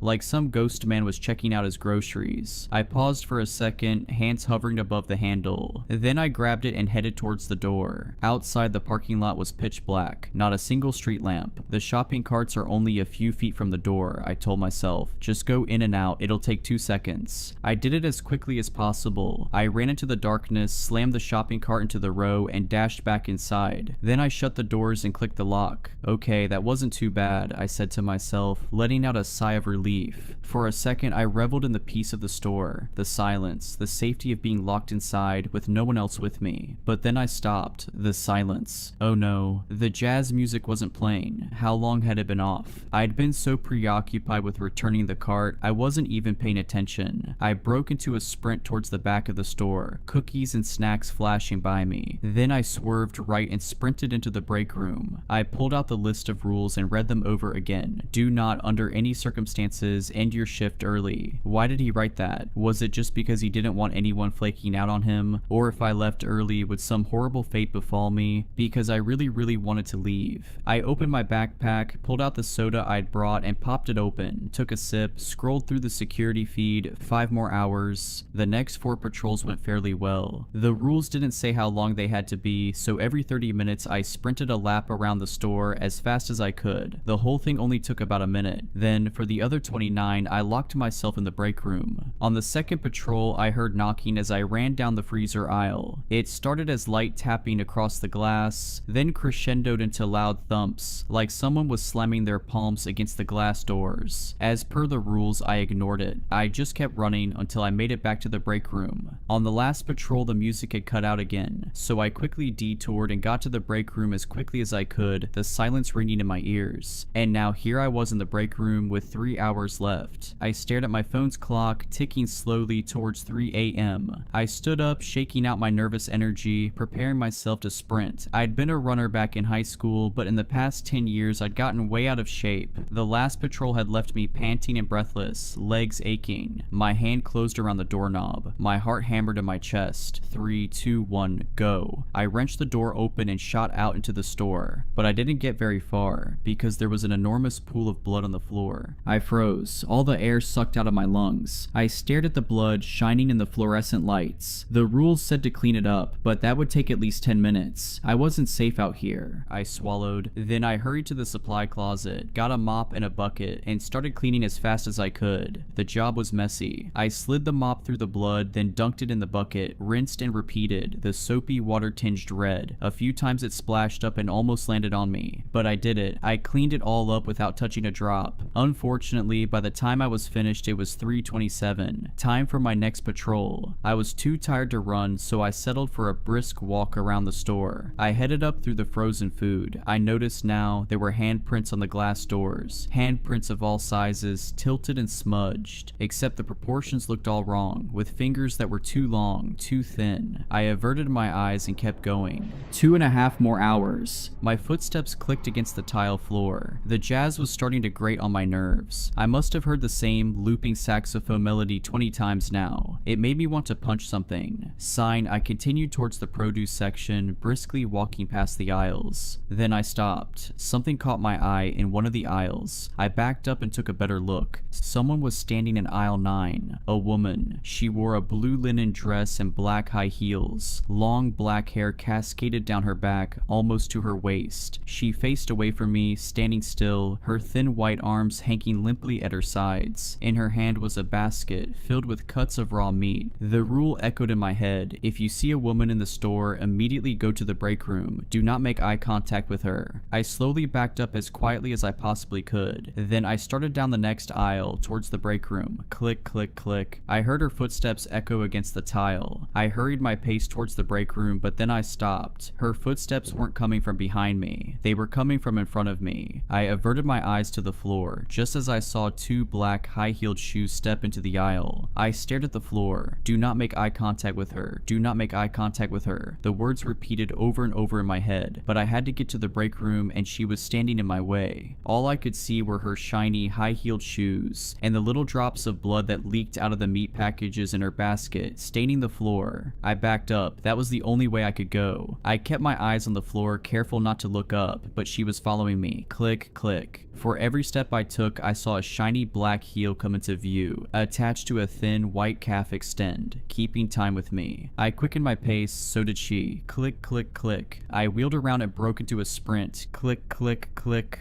I ran down an aisle at random and sprinted towards the break room, but then halfway down the aisle I stopped. A shopping cart was parked across the middle of the aisle, blocking my way. Not just one cart, several of them, stacked up in a teetering tower that was nearly as tall as the aisles themselves. I was trapped. I backed away, my heart pounding. Click. Slow, methodical footsteps, coming towards me slowly like a cat stalking its prey. I took my chances. I turned around, sprinted back out into the open, and stepped into the next aisle. Oh no, I knew it instantly. A tattered lump of gray clothing and sickly, pale blue skin sat on the floor. The person, the creature, the thing folded in on itself in a pose reminiscent of a crying child, but it obviously wasn't anything resembling a human with its strange lumps and appendages and complete lack of head. I'd stepped into aisle 7. I immediately reversed direction, but not before the thing unfolded itself and began to move towards me. I whipped around and screaming sprinted down the next aisle. Miraculously, I made it to the end in one piece. I veered sharply left towards the break room. Almost there, almost there. My hand hit the doorknob. I wrenched it open and dove inside. Then I collapsed in the chair, panting. I sucked in a breath, staring at the locked door. Am I really safe in here? Technically, the rules never said I would be safe. Maybe staying in here only decreased my chance of death. I turned my attention to the security camera feed on the monitor. It showed the middle of the store, and from what I could see, the aisles were empty. No trace of the woman. I switched to the next feed. The produce section empty. I switched to the next one. I jumped. She was standing right there, in front of the break room door. She stood so still the image could have been a photograph, except for the blood slowly dripping from the meat in her basket. I swallowed and glanced away from the monitor. At the door. My heart slammed into my ribs when I saw her shadow under the door. Go away, please go away, I pleaded in my mind. The shadow of her head in the window tilted, as if contemplating her next move. Now I knew why the window had been covered. I forced my eyes away and looked back at the screen. She was still standing there, except there was something different about the way she was standing. I squinted at the grainy black and white image, trying to figure out what was going on. When my eyes finally fell on her heels, I realized. They were facing forward, but I was still looking at the back of her head, at the long black hair cascading to her waist. Either her hair was hanging over her face, or she'd turned her head all the way around. It must have been 20 minutes before she began to walk away from the door. I couldn't tell if it was just the low frame rate of these crummy cameras, but her movements looked jerky, her body lurching with each step. It made me sick to watch. When she disappeared from the screen, I let out a breath of relief. My hands and legs were shaking, weak. Okay, think. The rules said to wait until she left. All I had to do was watch the feed by the front door. As soon as I saw her leave the store, I'd be safe. After a few minutes of sitting there, waiting for my heart rate to return to normal, I forced my fingers back to the keyboard. I pressed the arrow key to move to the next feed, then the next and the next, looking for the camera at the front of the store. Number, her face. Her face filled the entire screen. Her eyes filled me with horror. They were pure white, no pupils, no irises, just pure white eyes threaded with spidery veins. I screamed and jumped back. Then I shut my eyes. The rules said don't make eye contact. Did that count? Through the screen, I let out a terrified shuddering wail and covered my face with my hands, my entire body shaking. When I finally took a peek through my fingers, I saw her, rapidly scaling down the wall, away from the camera on the ceiling like some kind of spider. Then she pushed through the glass doors and disappeared into the night. She'd left. I was safe. Or as safe as I could be in this cursed grocery store. I glanced at the clock. 3:58 a.m. Time to patrol. I really didn't want to, but I forced myself to swing the door open and run as fast as I could through the store. I saw shopping carts stacked in teetering towers, heard hands pounding against the freezer doors, saw little spots of blood on the shiny tile from the woman as she'd stalked me, and then a minute later I was done. I locked myself in the break room and for the first time in years began to sob. The remaining patrols went by without incident, though I did hear more sobbing from aisle 7 and more banking from the freezers. And then the hour had come, 6 a.m. My heart soared at the sight of the pink dawn sky through the glass doors. I was safe, I was free. When I glanced out into the parking lot, I saw a few cars pulling in, disgruntled, groggy employees clutching coffees heading towards me. As soon as the first one came in, I flew out of the store, ran to my car, and got out of there as fast as I could. I had never felt such relief, such happiness. I felt like a new man. All of my problems, even my financial ones, seemed dwarfed by what I just endured. When I pulled onto the main road, I rolled down my windows and flicked on the radio. But it wasn't my usual classic rock station that blared through the speakers. Instead, Instead, I heard the upbeat tune of a saxophone, and as I listened to that horrible looping melody, I realized that my days as a night guard for West Market may not be over yet.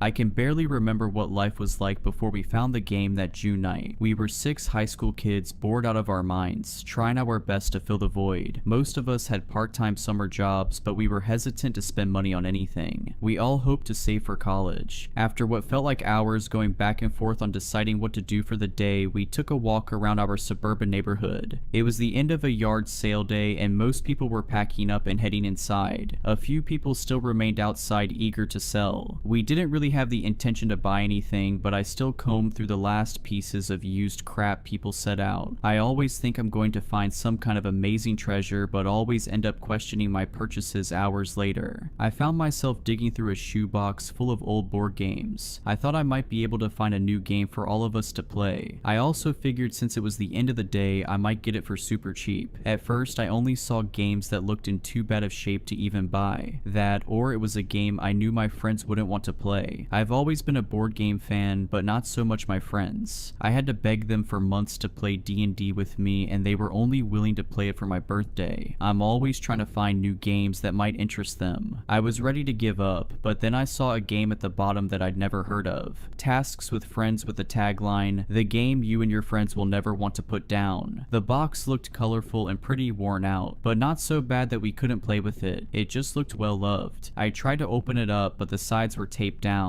I mean, it makes sense. You don't want all the pieces to come flying out after all. I didn't see a price tag or sign for the price, so I found the owner and asked her, "Excuse me, how much are you charging for the game?" I said eagerly to the woman while admiring the bright colored box that lacked any company branding or trademarking. "Oh, that old thing. I don't know. Do you have $1 on you?" the woman said as she put the yard sale leftovers into one big box. As she told me the price, I perked up and started to dig through my purse. She either got annoyed with me taking too long or just wanted to be nice and told me to just take it. She immediately started to back up her box again. "So, is the game any fun?" I said to her awkwardly. "I actually never played it. My friend Jen gave it to me a few years back because her kids got obsessed over it or something, so she just wanted to get rid of it. She thought my family would enjoy it, but we just never got around to playing it," she said with her back facing me. I kindly thanked her and called for my friends to come over to see what I got. As I called for them, I could see their curiosity over what I found. That excitement was quickly lost when they saw I had a board game in my hands. They rolled their eyes knowing that I would try and get them to play it with me. "Kate, you know we don't do the board game thing," Aaron said to me annoyed. "Come on guys, you've all been going on and on all day about how bored you are. At least try. This game looks really fun. I actually haven't played this one before, so we can all learn together," I said as I saw their faces start to grow curious again. James came up to me and gestured at the box in my hand. I gave it over to him, hoping that he would be convinced to play after looking at it. I knew if he was down to play, everyone else would be too. As he held the box, I could see the expression on his face change from doubt to excitement. "This game looks like fun, let's go play," he said with a giddy tone I'd never heard him use. He started to jog in the direction of his house with me close behind and the rest of our friends slowly walking behind me, looking confused as to why James was so excited to play a board game when he was normally the person most against them. We all made it back to James's house. We walked in and were greeted by his mom, confused as to what made her emotionless son so excited. As we stood in the entryway not sure what to say, we heard him calling us from the basement. We ran down the steps to see the game fully set up on the floor and ready to play. He was sitting on a pillow reading the instructions with intense concentration. "James, are we actually playing this game?" Bree whined. "Yes we are, I promise. If you just sit down and start to play, you will have fun. I had a chance to learn the rules while you guys got here," James insisted as he shuffled a pile of cards one last time. After a few minutes of back and forth, everyone was sitting down and ready to play. James explained the rules of the game directly from the intrusion manual. Each player starts with their token at the start of the board. Players will take turns drawing a card from the top of the deck. Each card will have a task. If that task is completed, you may move the number of spaces that are specified on the card. Once you see the card, it will say secret or public at the top. If it's a secret card, do not read it out loud. This task must be completed without anyone noticing or questioning the action on the card. For example, hold someone's hand, sing a song, insult someone, etc. Just complete the task without anyone calling you out. If a player does something you believe to be a secret task, say out loud "deceiver." If the player was caught, they will show their card and fail their task. Do not move any pieces. If the person who calls out "deceiver" wrongly accuses the player, then they must move back one space. The accused player will keep that card and continue to try and complete the task. Once you have successfully completed a secret task, you may announce task complete and move your token forward as many spaces as specified on your task card. If you pull a public card, you must read it out loud. These cards will include things like saying the alphabet backwards, don't say or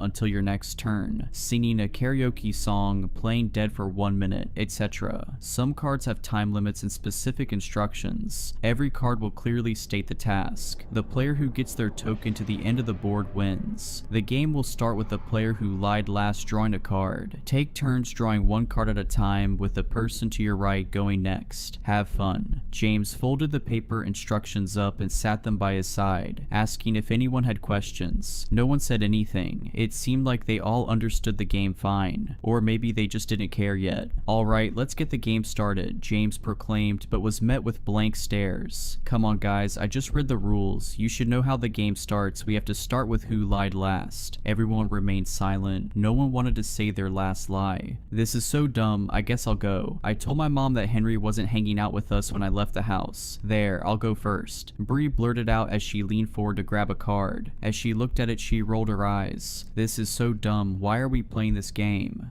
"Come on, Bree, it can't be that bad. Can you read it out loud?" Henry said, sensing that the card was embarrassing. "Ugh, public card. Pretend to be a cow for 3 minutes." She threw the card down and looked at Henry, who was to her right, expecting her turn to just be over and not wanting to even try. The rest of the group started to laugh and encourage her, chanting her name and begging her to do it. After about a minute, she gave in and got down on her hands and knees. When she first started, she was annoyed, staring daggers at Henry. As her time ran down, I could see in her face her feelings towards the game change. When the timer went off, she didn't stop for a few seconds. She kept going because she was laughing so hard. "That was so fun. Someone move my token up one space. Henry, it's your turn now," Bree said with a giggle and a newfound excitement. Henry looked at her in disbelief. He was so used to her cold exterior but liked that this game made it melt away. Henry picked up his card. He motioned, zipping his lips shut, and shook his head. Me, Bree, and James all squealed in excitement, with the rest of the group looking lost, not understanding what they missed that got us so excited. Since Henry had a secret card, it was AJ's turn. She was chuckling along, but clearly just doing it because she didn't want to look dumb for asking us what was so funny. She pulled her card and read it out loud. It's a public card," she said with a dry tone, trying to gauge the room and observe everyone else as they celebrated her public card. "It says I have to do jumping jacks until my next turn." As she stood up, everyone in the room cheered her on except for Aaron. As she got to her feet, she paused and looked over at Aaron. I can imagine he felt like the only sane person in the room and wasn't sure what was going on. After a second of hesitation, she started her jumping jacks. Aaron looked around at us, eyeing him down desperately, waiting for him to read his card. By the time he finally picked up his card, AJ had started to laugh while doing her jumping jacks. "Sorry, it's a secret card," Aaron said nervously as everyone wiggled with happiness. "Well, looks like it's my turn," I said as I leaned forward, but was cut off by Henry quickly standing to his feet and lunging towards AJ, tackling her to the ground, interrupting her jumping jacks and making a loud thump as they hit the ground. "Henry, what the hell are you doing? What's wrong with you?" Aaron yelled in a serious tone that turned into him trying not to laugh by the end of the sentence. "I'm calling a deceiver on that tackle, Henry," Bree stated with a laugh. Okay, you got me," Henry said while still laying on AJ from his tackle. They both smiled over the event even though it clearly hurt when they hit the floor. "But you have to admit that one was tricky." I tried to start my turn again but was interrupted by Aaron. "Ha, task completed." I yelled at Henry and didn't get caught. "I get to move 2 spaces," he said as he smugly moved his token 2 spaces on the game board. We kept playing the game for hours. We finished the first game and everyone wanted to play again, and again, and again. I looked around at at them in disbelief. It felt impossible that all my friends were enjoying a board game. It was a dream come true. After years of begging, finally. Normally at hangouts like this by 10 p.m., Bree and Henry would wander off to make out in some closet, AJ goes home to sleep, and Aaron, James, and I are left to awkwardly try and find something to do with just the three of us. It got to be 2 a.m. and we were either exhausted or our parents calling us telling us to come home, or we would be in serious trouble. We all went back to our houses but all had a hard time going to sleep. We stayed up until 5 a.m. for some of us, just talking about the game over text, strategies when we could play again, funny things that happened that night. We couldn't get enough.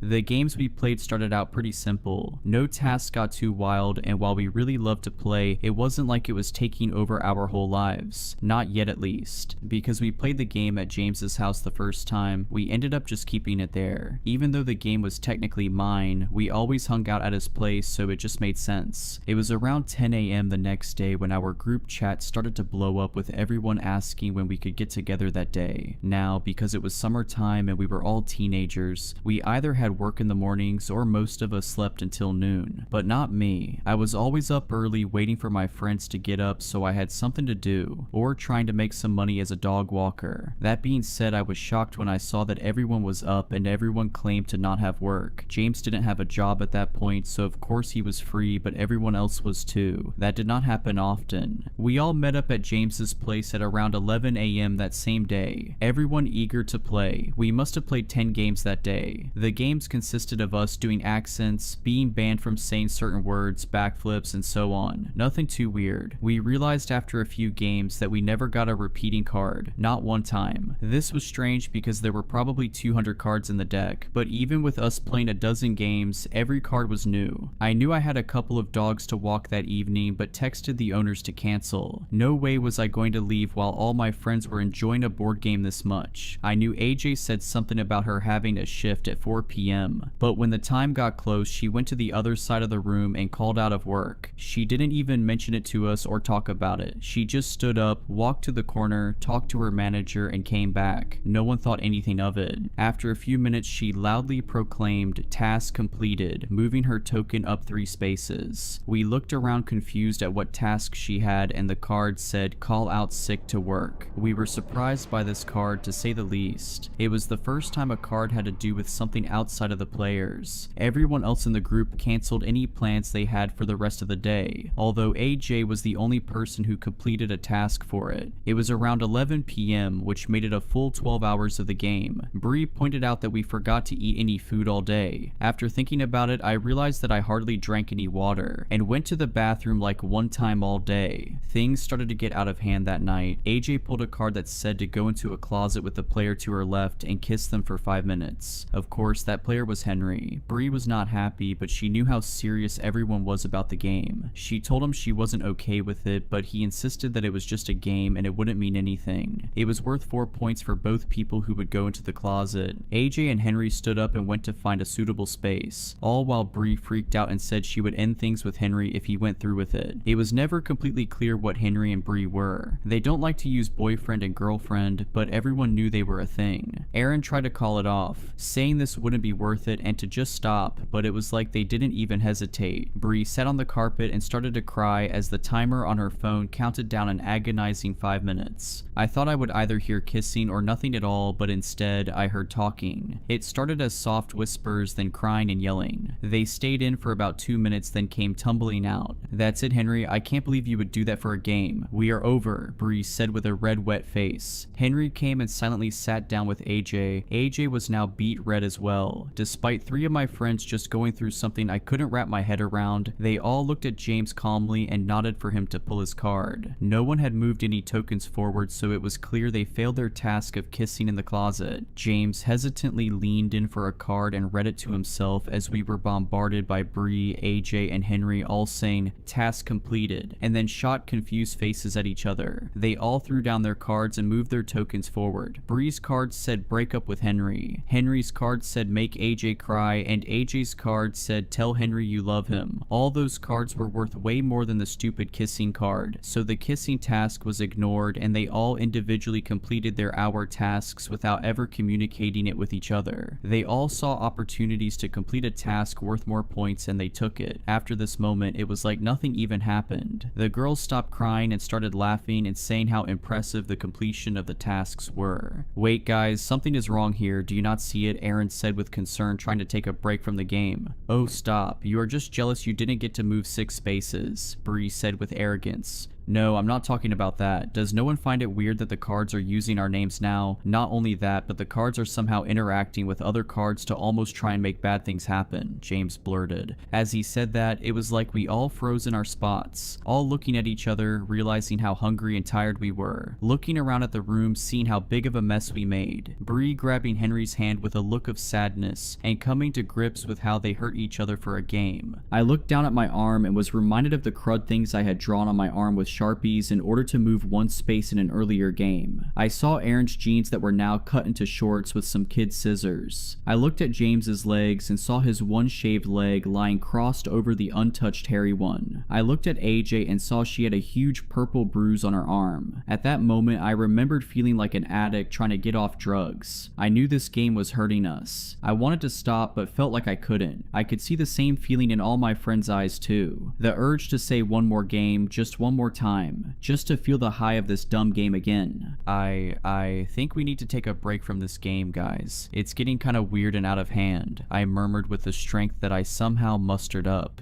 It was like telling an alcoholic you were taking away their beer. They all looked horrified at the idea of not playing the game for even a moment. Just then, James's mom came downstairs and was horrified at what she was looking at. 6 disheveled teenagers all sitting in a circle looking like they had all just been through a war. Not only that, but her whole basement was a mess. James, what the hell happened to your leg? Are you all playing that dumb game again? I can't believe this. Everyone out of my house. James, you are grounded, his mom shouted with rage in her voice. We all ran out of his house, not saying a word to each other, just trying to get home and get some food. As I sat in my kitchen with my long sleeve sweatshirt covering my now inked up arm, I tried to eat a sandwich I made myself. I was starving. I could feel and hear my stomach growling, but my need to play the game was so much stronger. So strong I didn't even want to eat. I sat at my dining room table staring at that sandwich for what felt like an eternity, telling myself that I needed to eat and I'd feel better if I did, but somehow the thought of the game was taking up all my energy. I was holding back the urge to text my friends. It took every ounce of self-control I had left. I felt my phone buzz in my pocket and I involuntarily grabbed my phone so fast it was in my hand before I could even think about it. It was James in our group chat. Hey guys, so do you think that was a long enough break? I think I can find where my mom put the game and bring it to that old treehouse back behind Mr. Baker's house. I couldn't hold back anymore. I had to play again. Before I knew it, I was sneaking out of my house trying to remember where the old treehouse was. As I ran through the neighborhood, my phone lit up with texts from my friends saying they were on their way. After running around for a while, I found the treehouse. I couldn't believe I had such a hard time finding it considering how much time a few of us used to spend in it during middle school. I could hear all their voices sounding annoyed as I was the last one to get there. I climbed up the old wooden ladder to find all my friends sitting in a perfect circle, barely able to see the board or each other. It was around this time something strange happened within the game. It wasn't about winning the game necessarily, it was about playing as many games as possible and completing as many tasks as we could. If anyone won a game or finished a task, everyone felt a high, not just the winner. Because of this, players stopped calling each other out for trying to complete secret tasks, so people stopped being so secretive to complete secret tasks. They still kept them a secret because it was a rule of the game, just no one called them out. This made us all more ruthless. I sat down on the hardwood in between Bree and James. Our next game began. AJ drew a card first and it was a secret card. She didn't seem giddy. She looked flushed and scared. In fact, it felt like the mood had shifted with everyone. We weren't laughing our butts off anymore. We were terrified to stop playing. It was something in our guts that made us have to play, like a virus growing in us, desperately trying to get out. Next, Aaron drew a card and read it out loud. Hold your breath for 5 minutes, he whispered with confusion. How am I supposed to do that? He said, trying to not get worried. It's not that the card was all that bad, it's that he knew he would stop at nothing to make it happen. He told us to keep playing the game while he did it and got a timer up on his phone. He took a few deep breaths, then held his nose shut and became extremely focused, not making eye contact with anyone. Next, it was James's turn. He had a secret card and didn't show much emotion towards it. Next, Bree nervously took a card and yet again, it was a secret card. In fact, we all drew a secret card until it was Aaron's turn again. It had been about 45 seconds and he was really focusing, and we didn't want to make him draw a card while trying to finish his task. As we sat and watched our friend become more and more red from holding his breath, we found ourselves in complete silence. Other than the wind weaving its way through the trees outside and the soft sound of crickets in the distance, we all just stared at each other, terrified of what was on those secret cards. I knew I had to use every little bit of self-control I had left in my body to not try and complete the task on my card. I was betting that's why everyone was being so quiet. They all had tasks that they didn't want to do but felt the uncontrollable urge to do it. My card said that I needed to remove one of James's fingers by any means necessary. It was worth 10 points. I couldn't believe I wanted to complete it so badly, but I was frozen figuring out how to do it. As I stared at him, I noticed he was looking over at Bree. I figured that his card had something to do with her. It seemed like everyone was fixated on someone else. I glanced down at the timer Aaron had, and I was amazed to see he had been holding his breath for almost 2 minutes. Just as I was about to comment on it, chaos broke loose, everyone jumping onto someone else, making it one big pile of people viciously grabbing each other. I didn't read their cards myself, but it was clear by their actions what their tasks were. Of course, as you know, I was going for James's fingers, but James's was ripping at Bree's ear, Bree was pulling Henry's hair out, Henry was tearing at AJ's neck, and AJ was trying to open my mouth to get my tongue.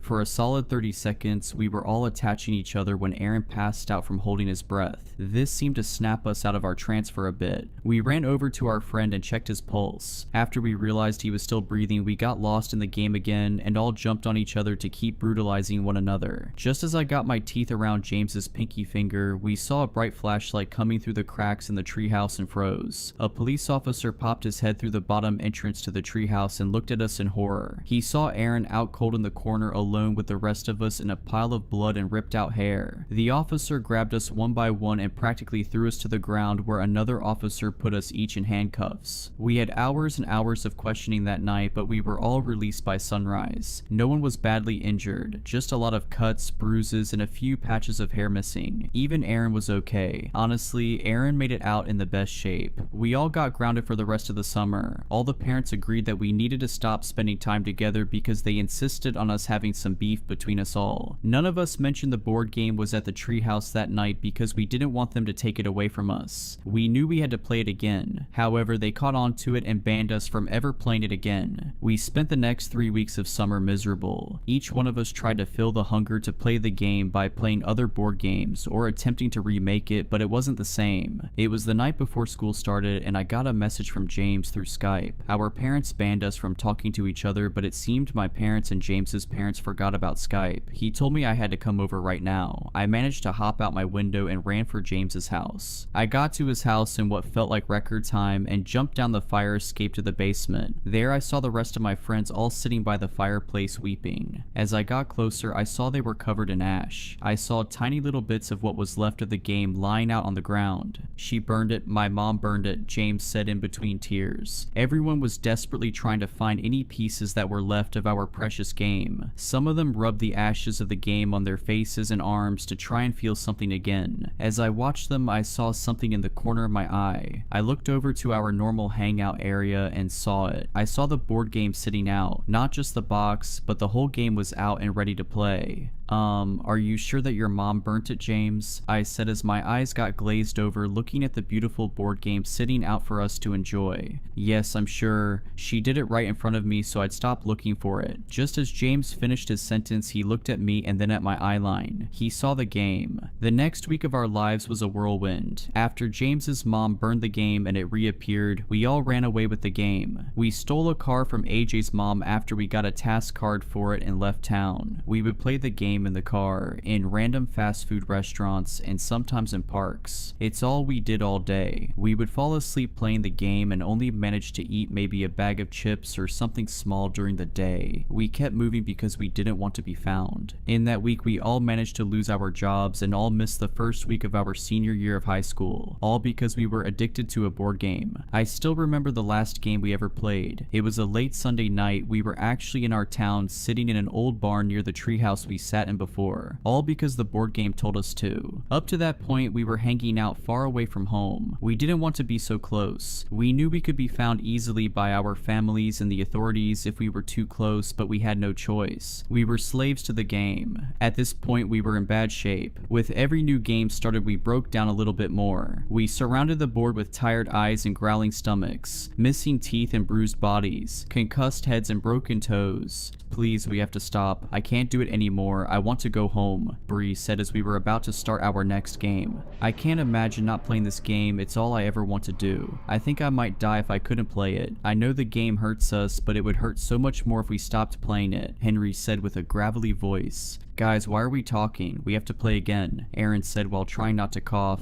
I know we have to. I've never hated something and loved something so much in my whole life, Bree remarked. We started the game with shaky hands, moving slowly and holding our breath whenever someone looked at their card. J went first. She reached down and picked a card, cringing to herself after reading it in her head. Next was Bree. She rolled her eyes and she read off the words. Public card, waterboard the player to your right for 5 minutes. Both players move 8 spaces, Bree timidly said as she glanced at James sitting next to her. I can't say we really knew how to waterboard someone, but we laid him on his back with his legs elevated and dripped water over him. We let him take a card for his turn before Bree started the waterboarding so we didn't have to wait for 5 minutes for them to be done. His card was a secret card. We continued the game with the awful background sounds of gagging and choking. Next, it was Aaron's turn. He read his card and winced. He closed his eyes tight and opened them again, as if he was hoping he was in a dream. As he opened his eyes, he slowly looked at all of us, making eye contact with each one of us. Just then, James was done being waterboarded and he and Bree came to join us. I was so glad they were done, not just because I was sick of the sounds, but because it meant they got to move 8 spaces. Aaron stood to his feet slowly. I prepared myself because I figured he was about to hurt us. In an instant, he ran out of the barn and into our stolen car. We all looked around confused as to where we went, but kept playing the game as he drove off. Next, it was my turn. Public card, jump off the roof of the barn, 9 points. I said out loud nervously. Henry and AJ jumped up and started to walk outside, not even questioning if I would do it or not. They weren't wrong in the assumption. Before I could even think I was on my feet trying to find a way up to the roof, I found my way to the top of the 10-foot tall building. I took a deep breath and leaped off and was met with a hard thump as I hit the ground. I felt a gut-wrenching pain in my right ankle as I landed. I knew I broke it. I had no doubt in my mind. I was thrashing in pain, grabbing my ankle as my friends dragged me back into the barn. We knew we had to keep playing. Next, Henry took a card. He picked it from the pile with his eyes closed and brought it to his face, while peeking just enough to see the words on the card, then closed his eyes again, trying to pretend he never read the words in the first place. Next, AJ took a card. Even though it was a secret card, I knew it was about me. She glanced down at my ankle right after her eyes left the card. Just as James was reaching for his card, we saw Aaron walk back into the barn. We all sat in shock as his silhouette became clear and vivid in the doorway. Blood trickled down his arms and hands, dripping on the dirt as we all stared at each other. His eyes were blank at first, but then turned to pain. We watched him as he walked from the doorway to the game board, blood dripping on the game as he moved his token 30 spaces. Aaron, what have you done? 30 spaces, AJ muttered in fear. James, I'm so sorry I had to. Aaron whimpered as sat in the dirt with his secret task card crinkled in his bloodied fist. Tell me what you did right now. What the hell does your card say? Show us, James yelled as he stood to his feet. Just as James was about to jump onto Aaron, Henry reached into his pocket and pulled out some matches we used to start small campfires while we had been on the run. We all stood still waiting to see what he was about to do as he lit 3 matches and threw them into the nearby hay bales, igniting the whole inside of the barn. Without hesitation, AJ saw the opportunity and stomped on my ankle as hard as she could. If it wasn't broken before, it sure was now. I looked down at it to see it now bent sideways. She then stomped on my other ankle, not breaking it but making it so I couldn't walk. She moved her token 12 spaces. Even though I was in agony from the pain, I still felt such an intense high from her moving so many spaces. Aaron dropped his card in the midst of everything happening. James fell to his feet to see the card and started to weep as he read it out loud. Secret card, kill James's mom, move 30 spaces, he said with anger bubbling up. I can't believe you would do that for a dumb game. How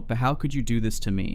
I couldn't control myself. Come on, you know what I mean. I couldn't control myself. Don't do anything you will regret, Aaron said cautiously. "Oh, I think it's a little too late for not doing things we regret," James said as he jumped onto Aaron, choking him with all his strength. It seemed at that moment he was able to break free from the control of the game. He wasn't feeling the high of someone else completing a task. He just felt hate, red hot hate. I was overwhelmed to say the least. The barn was in flames. James was trying to kill Aaron, and to make matters worse, AJ out of nowhere jumped up and dug a pocket knife into Bree's stomach. Now Bree and AJ were in a fighting match too. Henry and I sat across from each other in disbelief at our surroundings. He looked at me with death in his eyes as he reached for a card. It wasn't even his turn, but I don't think he cared anymore. He knew the others would be occupied for a while. The fire was getting bad. I knew I had to get out of that barn as soon as I could. Because of the damage done to my ankles, I couldn't walk, so I dragged my body out of the barn, taking the game with me. I made it a few feet and looked back to see Henry not moving. He set his card down on the board before I started to drag it with me, and I read it as I continued to crawl. Secret card, let the fire overtake you. Move your token to the finish line and win the game. I was able to get out of the barn with the board game in hand. I sat and watched as the flames overtook Henry. He didn't even flinch when he caught on fire. As I saw it happen, I moved his token to the end space so he could win the game. I felt an intense high overtake my body as the game was complete. Only a few moments after Henry caught fire, the whole barn came down, with all my friends in it. I looked at the burning barn and then back down at the game. I'm ashamed to say that my biggest worry was not knowing who I play with now. I hate myself for thinking that, but that's how all the game is. I tried to start a new game by myself and drew a card, but that's when I saw the sirens of police cars and fire trucks pull up next to me. I was immediately surrounded by people trying to give me medical attention, taking me away from my game. I scratched and threw my body around like a toddler, not getting their way. I remember them giving me some kind of sedative and waking up in the hospital. I was the only person to make it out alive that night. All I could say to the doctors and my parents was that I needed the game, that I had to play the game. It was the only meaning to life. It was the only reason I had to live. My parents got me a great lawyer, and I got out of everything by pleading insanity. Our families all knew the right people and had the right money to ensure the word never got out about the deaths. They even managed to make the death of James's mom disappear. When they told me my friends were all dead, I didn't have much of a reaction. I just kept asking where the game was. When they eventually told me the game was gone and never coming back, that's when I lost it. They had to put me into restraints because I kept hurting the hospital staff from my meltdowns. I started to threaten the staff and told them all the horrible things that would happen to them if they didn't get that game back to me. I eventually ended up in a psychiatric hospital. I yelled and screamed so much that I never had my voice. I hardly ever slept because all I thought about was the game and how I craved to play it again. My skin was red and torn up from my insistent picking due to the withdrawals. After months, I felt numb. Maybe from all the drugs they pumped me up with, or perhaps I was so used to the withdrawals I didn't feel it as much. It still felt like I had an uncontrollable urge inside my bones, but I was able to hide it. They then sent me home after a while. I knew I had to mask my emotions for the game, pretend I didn't care anymore, even if it killed me inside to say it out loud. I walked into my bedroom and I felt like I was being treated like a baby. My old bed frame was gone and it was just the mattress on the floor. All my sharp shelves were taken down, along with anything else I could possibly hurt myself with. I rolled my eyes but knew my parents had to make these changes for me to even come home. I sat on my bed and I looked around at my room, now with a doorknob that locked from the outside to keep me in, as well as bars on my windows. I searched my room desperately to find something to take up my mind. That's when I dug through my closet and I saw it. I saw that beautiful, colorful box that I came to know so well, just hiding in the back of my closet waiting to be found. I knew it came back the first time it was destroyed, but it was feeling like it was a one-time thing. But here it was, patiently waiting for me to come and play it. I ripped open the box, giving myself a paper cut in the process, and started to play the game by myself. With all that being said, I can finally say task completed and share what my first card said in that solo game. Secret card, spread the word about this game online so more people can join us. Move 20 spaces. So what do you say? Care to come join me for a game? I've lived with the voice for 11 years now. 11 years since I first heard the pained whispers drift up from the back of my mind. 11 years since the accident. I don't remember much from before the wreck. Probably about the same amount any person does from their first 7 years of life. But I I do recall every detail of the day that everything changed for me. Maybe the trauma of it all seared it into my memories. My mother was driving me home from soccer practice, and some of her hair was draped over the back of the headrest. I was seated behind her, and when she refused to stop for ice cream, I grabbed a handful of the blonde strands and tugged hard. Distracted for a moment by the sudden pain in her scalp, and turning to yell at me, she ran a red light. I'll never forget the look of terror on the young woman's face in the other car as she was about to T-bone us, nor her screaming expression turning towards the back seat just before the collision. My father was on the board of the highest rated hospital in the city, and he ensured that we received the best surgeons and the best treatment. The passengers in the other vehicle, a young mother and her son, were not so lucky. Still, it was a miracle that I survived. The impact was right behind our car's driver's door, right where I was sitting. I should have been crushed, but I did not emerge completely unscathed from the incident. My face was shredded by broken glass and twisted metal,